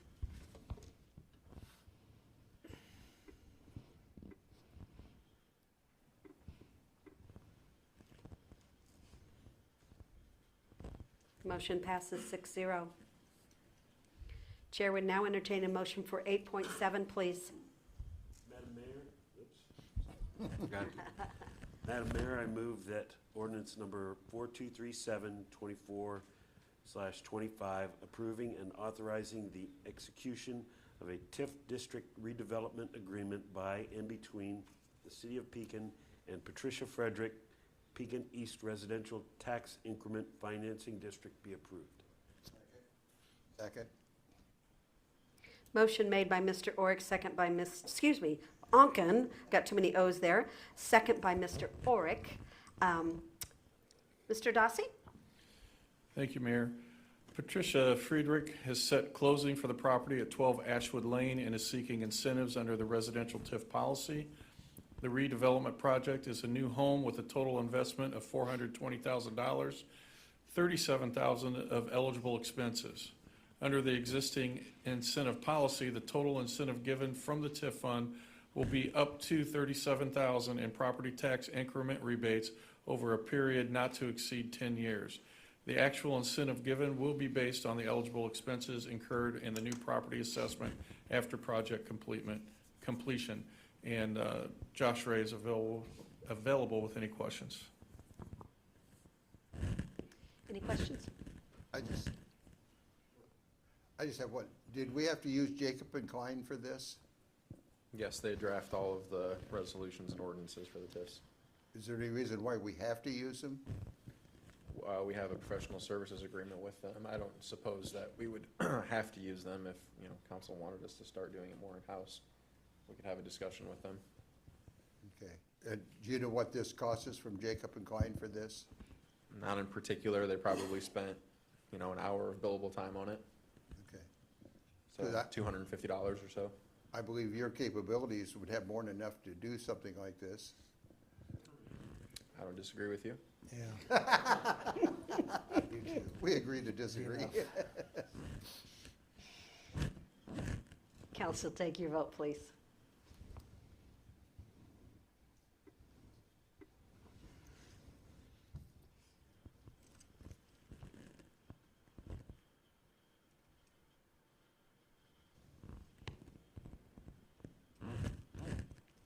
Was everybody able to vote? Oops. Oh, okay. Motion passes 5-1. This, this just proves that TIF is working. So once again, we have a great agreement. Thank you. We have now come down to item 8.8, discussion. And I don't know, Mr. Dossie, you want to start this? It's continuation of TIF Building Improvement Program. I'm going to let Josh go ahead and present this as Okay. the discussion item. Thank you. Thank you, Mr. Dossie. So the fiscal year 25 budget originally included $110,000 that was supposed to go towards the TIF Building Improvement Program. Those dollars were awarded by council last month to 3 of the 15 applicants to that program. The FY25 budget also included dollars for other previously approved grants in the Central Business District TIF and the Court Street TIF. Some of those other grants were booked to last fiscal year. We didn't know it during budget time whether they would hit last year or this year. Some of them expired because the projects were not completed on time. A few of them were extended by council recently and will probably hit next fiscal year. So staff is confident that at least $60,000 of the remaining grant dollars budgeted will not be spent in the current fiscal year. So staff would like council's direction on the use of that $60,000. Would you like to just let it sit there and accumulate into fund balance for those TIF funds? Would you like to publish another round of applications since there were 12 applicants that did not receive funding? Maybe some of them would still be good projects. I know there's at least a couple of other businesses that are looking to locate from other, I know there's one looking from Peoria to come to Pekin, and they might need some assistance with some remodeling in a downtown business in order to locate there. So we don't have a recommendation. I just want your feedback on what to do with this 60 grand if you have a preference.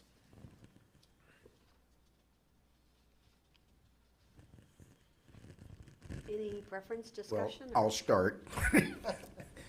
Josh and I have had a conversation on TIF in general about where we at. Are we flat on the assessed value going up, down, whatever? And included in that was the discontinuing of transferring funds from one fund to another. And I'll use the Southern TIF as an example. We want to build that southern park, but if we continue to move funds out of there, it keeps being depleted. So that's one aspect. The other aspect, and I'm going to ask Josh because I didn't have a chance today. So every TIF agreement that we had from last year, have they all been finalized, either totally paid out? Do we have some that totally missed the deadline, and what are we going to do with that since we established a deadline? And the last thing is, I would let that money accumulate and not do anything till we get everything paid off, everything's done, so we know where we're at, and then just take a look at it. That's my opinion. So to answer your questions there were, of that group that was approved around September last year, I think today might have been the actual deadline or within the couple of days. All but it's either 4 or 5 of them are completed.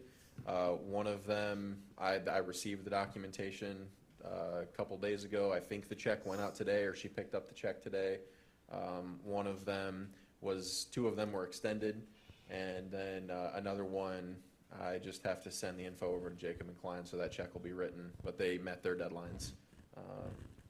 So that, and all of that was accounted for in this $60,000 number. And again, if you want to split that up, maybe you want to do $15,000 extra because you think there's 1 or 2 other good projects, and you just want to fund those, and you want to leave the rest to fund balance, is totally your discretion. Okay. Mr. Abel? Josh, if we let it accumulate, can we, as you said, say a business is going to relocate from Peoria or wherever out of the area, they need some help, we can still use it though? We're not Yeah, you still could. It would just be, all that would really do is make it more difficult for me to talk with them about it, because I won't know, if you guys tonight say we're gonna keep 15 grand available for that, I'll be able to tell them, council wanted to keep $15,000 available for your type of project. I think it's likely to be considered approved. If you don't, then I won't really feel confident doing that. So that's But why would I'm you be here, able to actually. talk to them without using an exact figure? I will, but That's like, what I if, meant. but if I you mean, tell that me way, that, I'm just thinking, I don't want to see it tied up that, well, we can't touch Yeah. it till the next budget. I To would me, agree. it's not smart, but I I just as would. soon see it, so if somebody comes and says, well, we have some funds available, just don't let them know how much, and see what they really want, and if it's a serious inquiry, and maybe we can come back and vote on something, but. okay, I just want to be clear. So there was 12 other applications that have applied, and those were not, brought to council because we went through a process, there was a committee recommendation and all of that. You're saying that if there was another business maybe relocating or coming downtown, a new business, you would perhaps want me to bring that to your attention without going through a similar process, which is legal and fine. It's just not what we did before, and I just want to be clear. I just I'd don't like want to the see a process. new business blocked out because of, Yeah. we have to wait till next budget year, something like that. Yeah. And they'll go someplace else. Potentially, yeah. And that's exactly why Yeah. we're having the conversation. Exactly. Yeah. Rest of council? I would just like to have some money left in the bank. How much did we fund this year, dollar-wise, in businesses? Here, I got some numbers for you right here. Across all of the different TIFs, But we're helping businesses or individuals as far as, across all of the different TIFs, there was a total budget of $2.88 million. Approximately 27% of that was to go for private projects and businesses. So a little under 800 grand was going towards, previously approved projects, or that $110,000 program you all just did. Some of the residential projects that were paying their, real estate tax rebates back to them. That's, about 27% of all the TIF funding was for those private projects, and the rest of it was, half of it was going towards the public infrastructure projects, engineering, that kind of thing. 16% of it's going back to the other taxing bodies. About 6% of it is for some staff salaries, Jacob McCline, that kind of thing. Plus, does this include the money that we're gonna have to rebate back to this other taxing bodies? Yes, So there's 60,000 left besides that? correct. That's already budgeted and planned for the 60. I'm still for leaving some money in the account. Mr. Nutter, did you have something? So Josh, the business you're talking about, is it to one specific TIF? Or can you even talk about that? Yeah, no, I can. It's a service retail style business. They're looking at a building downtown. They're coming from Peoria. They're gonna need some remodeling, mostly, interior and exterior. And they, maybe do or don't have the upfront cash, probably not all the upfront cash that they need to do that. So it's, it's a downtown business and a vacant building that would be going in. I think all of the other applicants for the program, I want to be a little careful here, but I think all of the other applicants were, existing businesses looking to just make an improvement to their building. Not to say that that's a bad thing, but this would be a new business coming to town, this particular one I'm thinking of. And, maybe to build on what Councilman Nutter said before, I just started talking with some other staff members as well about kind of really totally changing how the TIF funds are thought about next year, at least on the private side, because we still need to spend on infrastructure dollars and things like that. But, it's kind of, this year was kind of just, let's make the previous process better as opposed to let's change the whole thing. And, some of the staff and I have a lot of ideas for how to change things next year that will have different buckets and things like that for different types of projects. But I know that this one is ready to go ASAP if she can get some assistance. Okay. And that's just what we heard tonight about growing the community and then downtown. That'd be a new business that is not here, and we have a vacant building. We're slowly whittling those down to nothing as far as the vacancies. Right. So your suggestion was hold the 15,000 back for this new business to come in. Something for them, I think, if they would come, and Any other, pretty sure they're gonna need assistance. anyone else want to give a suggestion? I mean, he's looking for guidance. I concur with Councilmember Nutter. I think we just need to let it sit there and build up, and especially till we get caught up in some of our TIF audits. I mean, who's to say that this business wouldn't come downtown anyway without any TIF money? What about BDD money? Nobody's mentioned that. I mean, there's been several projects, I think, where we've handed out some BDD money too, and you could still save that TIF money back. Well, I think that Mr. Ray, if he's talking to people, you figure out what they can have as far as TIF money or BDD or what's available and what they are not entitled to apply for. And, you know, BDD is another option. This would not be a sales tax generating business, so I would shy away from using BDD funds because that's solely funded from a sales tax. But it would still be legal and eligible to use BDD funds, and there was $50,000 of business development district money budgeted for economic incentives that are, you know, that project that was proposed was rejected by council, so that money's still out there.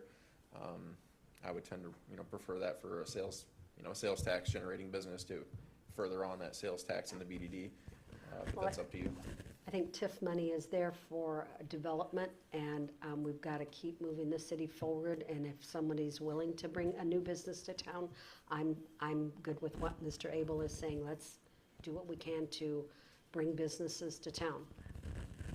Well, the TIF money's there for a lot of different reasons. Correct. So, I mean, but it doesn't do any good to sit here and give the opinion to let it build up in the reserves, but at the same time say, well, if we want to use it, we can use it. I mean, that just defeats the whole purpose. But if then we you're not just- letting it build up in the reserves if you're going to continue to use it. You're just using it, like Josh said, outside of the realm of our policy that we have. I don't think it would be outside the realm of any policy. I mean, you only have one. Well, I mean, policy you're on not the going to have books. that TIF application.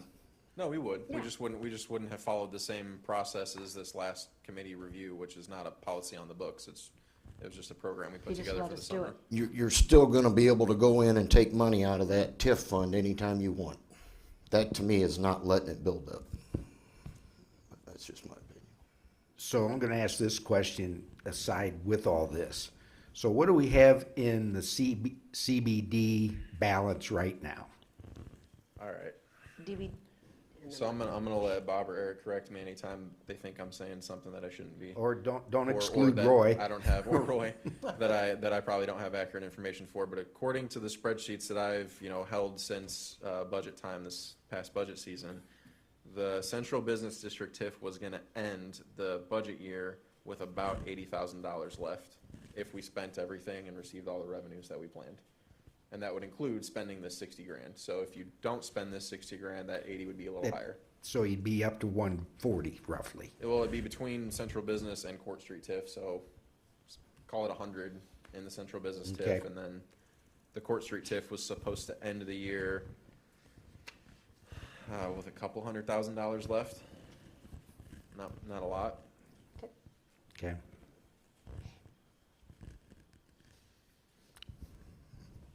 And I will say that the revenue predictions that we got from Jacob and Klein for the budget relative to the TIFs has been pretty accurate.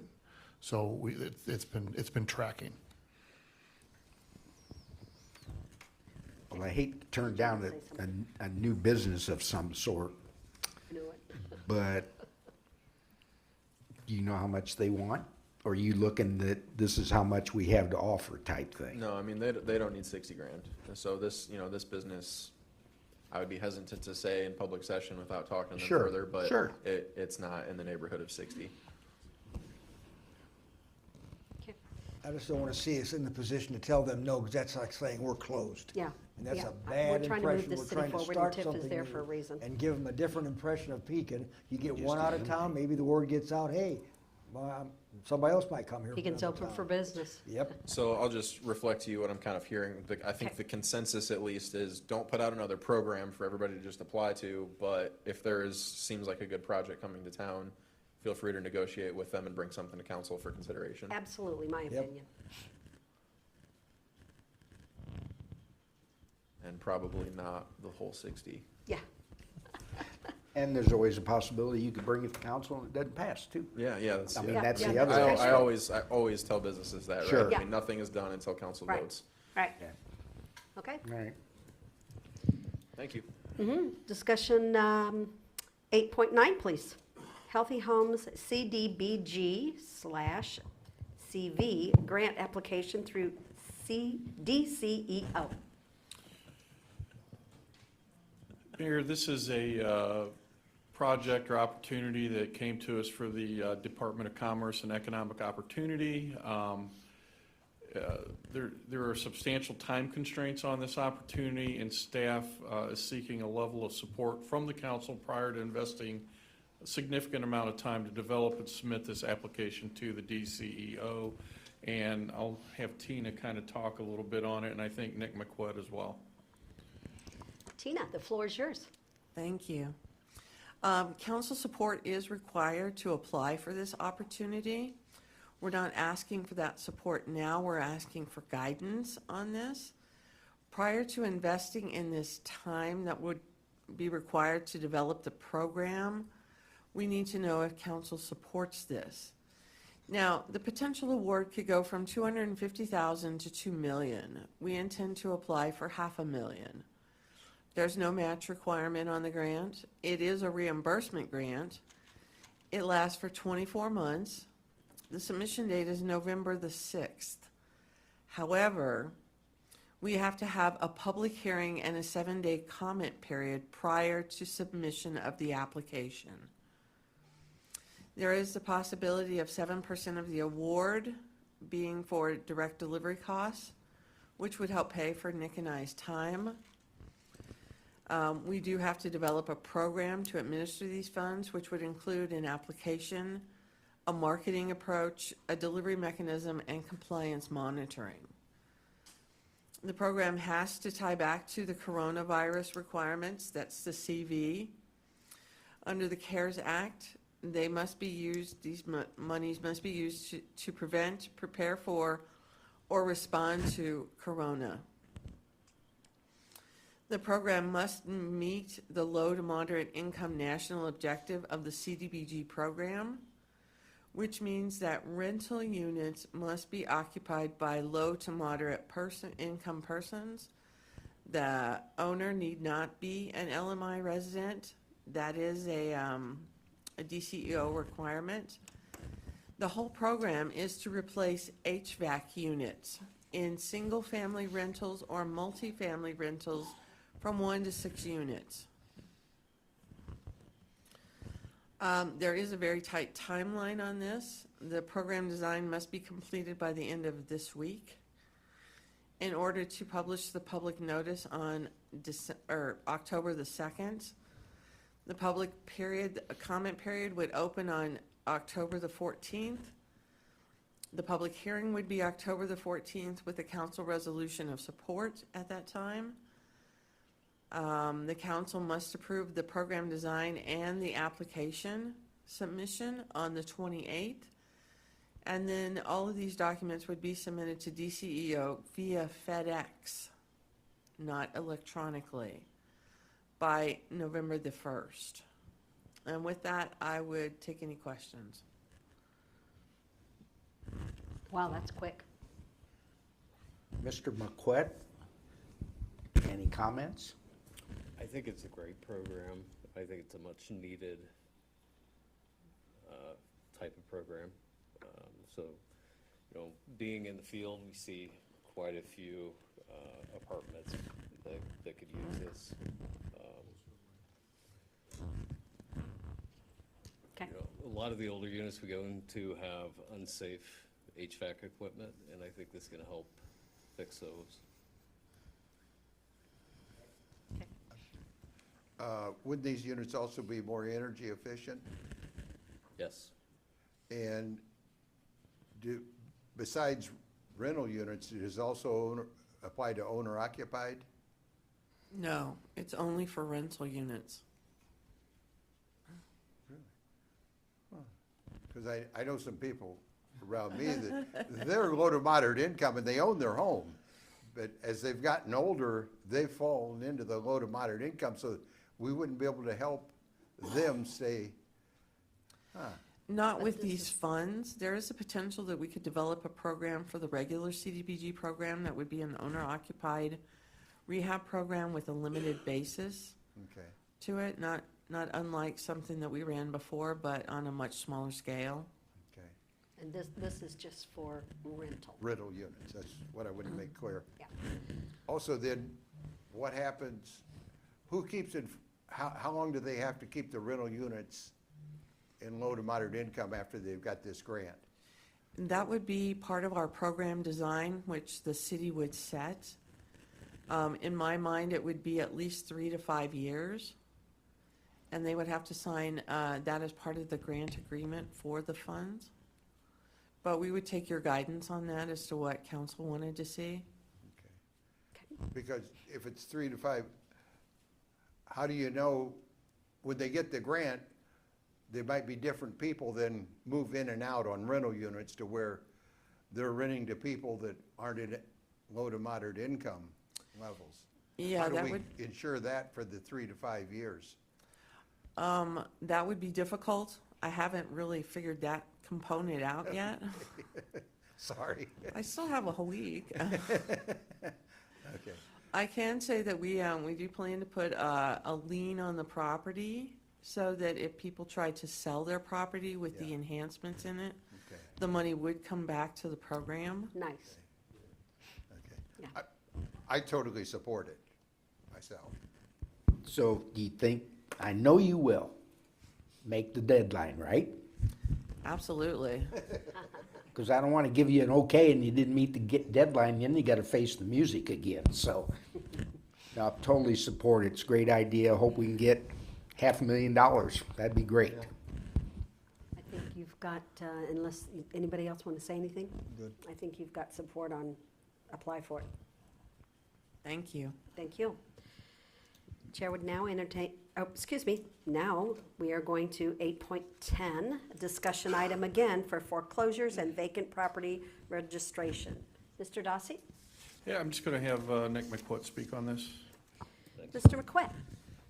So the city has faced challenges in identifying and locating owners of responsible parties of properties that are in the foreclosure process or that have been foreclosed in order to ensure proper maintenance of these properties. The city often faces similar challenges with vacant properties as well. In order to identify, properly address these problems, the city believes that we should create and adopt a foreclosure and vacant property registration program to identify the appropriate context, address the safety and aesthetic concerns in an effort to minimize the negative impacts of blighted conditions that occur as a result of the foreclosure and long-term vacancy of these properties. Prior to the meeting, you all should have received a copy of the draft ordinance. There is some language within that ordinance that we do need to kind of still tweak a little bit. We have identified a substantial amount of properties that, are vacant or in the foreclosure process. The issue we have a lot of times is with the foreclosed properties, the banks neglect to take maintenance on them or secure them, so the city is expending money to mow them, secure them. Then we struggle, if there's an issue there, who do we contact? So this registry would force them to register, provide contacts to the city, as well as visit the property every 30 days, continue with the maintenance. Failure to register would, there'd be a late fee assessed as well as the normal code enforcement penalties. Okay. Well, I personally think this gives you a little bit more of a guidance on what you can do. That's my opinion. Anybody else? Gives them a little bit I more just organization to it. Concur, I don't see a page number here, but under registry, is there a computer program that already exists that we would purchase, or? So what our thoughts are is we'd be looking for a third party to help manage this. There are a couple out there. Previously, staff had been working with another third-party company that has since gone bankrupt or closed down. Right? But there are a couple other options out there, and we have talked with a couple of those companies. So working with that third party, they would, provide a website, take care of the registration, send notices out as well. Correct. So the city would have no upfront costs. This company would take a portion of that registration fee as payment. Okay, so would there be a point person in the city that would communicate with this registry company that's gonna do it? I believe it'd be my position. That Okay. would be that person. Because I'm just reading back there, it says, if an enforcement officer has reason to believe property is subject. Do we have enforcement officers? So as I said, some of the language in here would need to change. Okay, okay. Okay, and then down below it, it says, if there's a finding that the condition is posing a serious threat to health, the sheriff or special may direct the city to abate the violation. So the sheriff or code enforcement would determine that, or? Which part are you on? What? Well, there's really no numbers. Right. So again, this is just a draft. Ordinance, chapter, dash section, additional authority, parentheses C there. So this is just a rough draft, you're gonna tweak it. Okay. You're gonna All right. get some That'll all be better straightened out. language in there because, Yeah, Okay. So if this is something you want to move forward with. yes. Yeah, we okay. This is will just saying what he move wants to forward do. with it. Okay. And he's gonna Yes. Oh, I finish it up. wholeheartedly support something like this. Yeah. And I have confidence in Nick that he'll bring back a finished document that would be great for the city.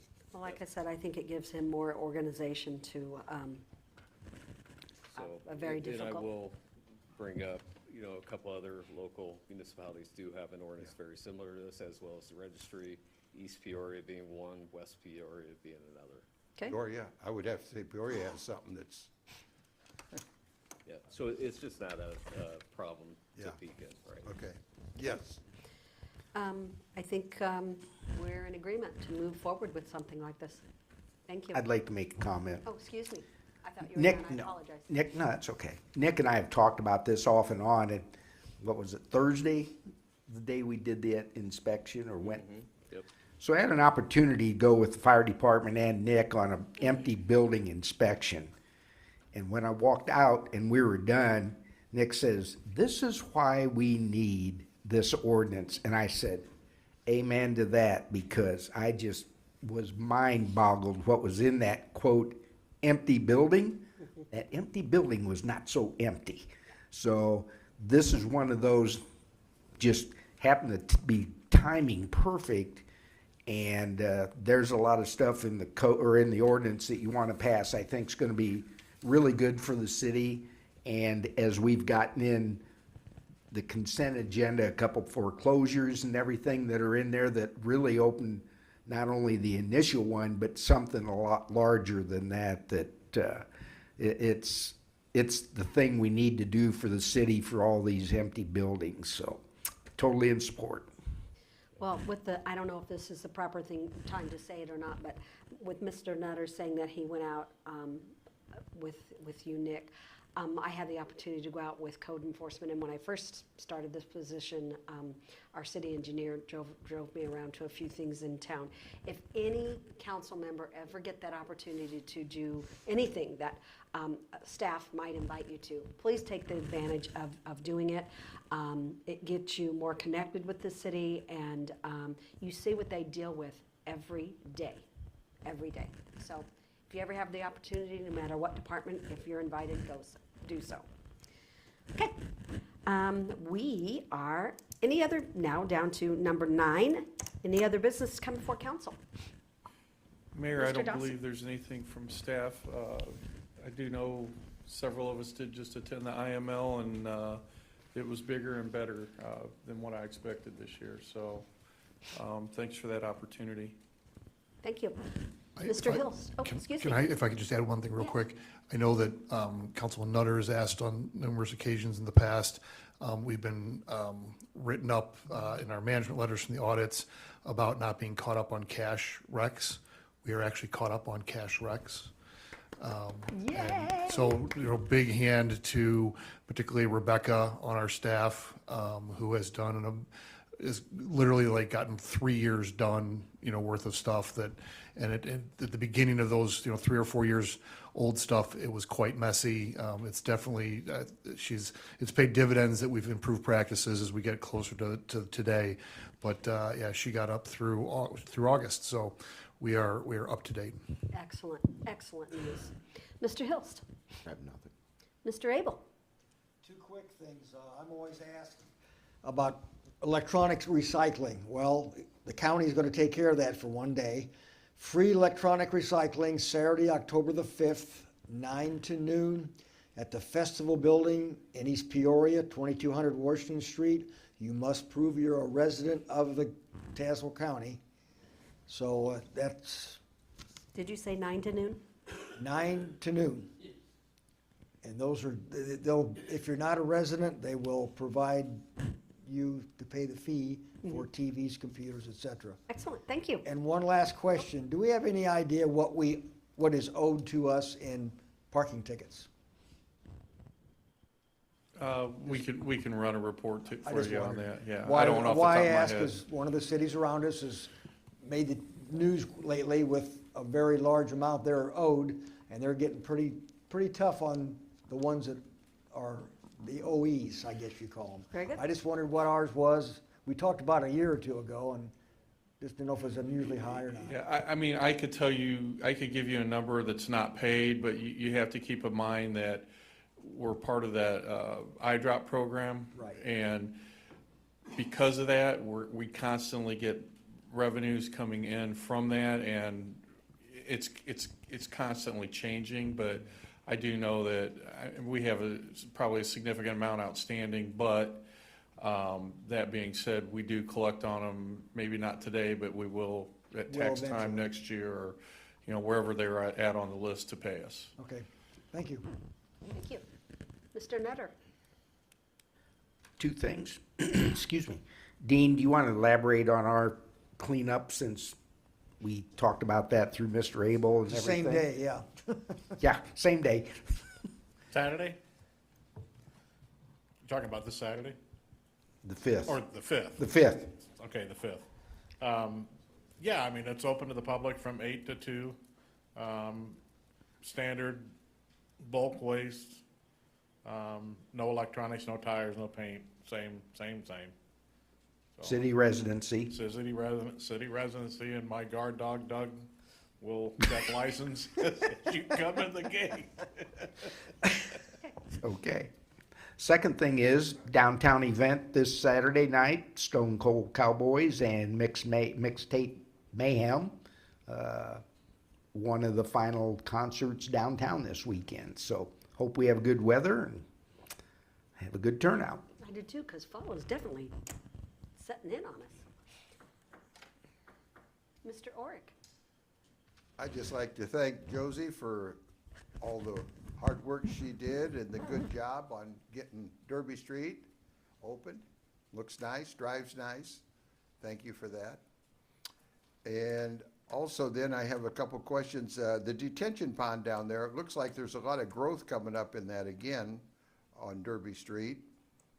And then my other question is that I know the street department said they were going to do the crack filling, tar sealing on 14th Street, if that's been accomplished. So as you know, until this week, the temperatures haven't been applicable to do crack filling. So we're gonna start it here shortly. Well, I thought with that Well, paper 90 that we were degrees, gonna when do you it read, in- it's 90 Yep. degrees during the day, you can't, it just sticks to your Okay. vehicle, so it's been too hot. Okay, because the reason I brought it up is again because Mr. Dawsey knows that we crack-filled Sheridan Road up by Glick Creek, and it's really, there's so many cracks on that, I'm just thinking to myself, what would have happened to that road if we hadn't got those cracks filled before the winter? And that's a fairly new asphalt road also. Anyway, it's just imperative for the fairly new roads we've got that we take good care of them. That's all I had. Thank you. Mr. Onken? Nothing at this time. Okay. I just want to quickly say, reiterate what Mr. Dossi said. A few of us had the opportunity to go up to IML, so thank you. And it was very informational. And one thing that I did find out is Pekin's not unique to a few things that, people seem to complain about, the homeless. We are not unique. They were, people that I talked to were very pleased and surprised to hear that we kind of have a handle on some of it as far as passing the no camping law and trying to start to clean up. So people, like I said, people that I had talked to, they were very thrilled that they were going to take it back to their council and staff and see what they could be doing. So other than that, we're not unique. I was a little surprised to hear that other cities did not have their audits done, and I'm like, I'm shocked. So, but we are really working on those and getting so close to be on time. So thank you once again.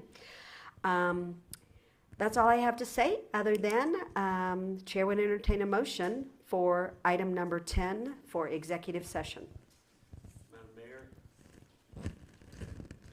Madam Mayor, I move to enter executive session under 5 ILCS 120/2C 11 pending litigation, C5 purchase or lease of real property for use of the public body, and C6 setting of a price for sale or lease of property owned by the public body.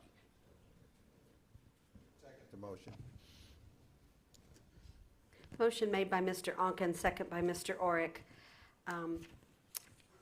Any discussion before anybody need to say anything? All right, take your vote.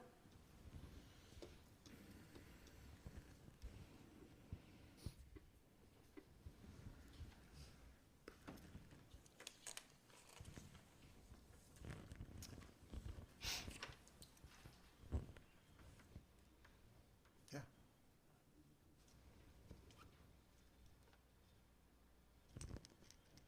Motion passes 6-0. We will now go into an executive session. Let's take a 5-minute break first, real quick.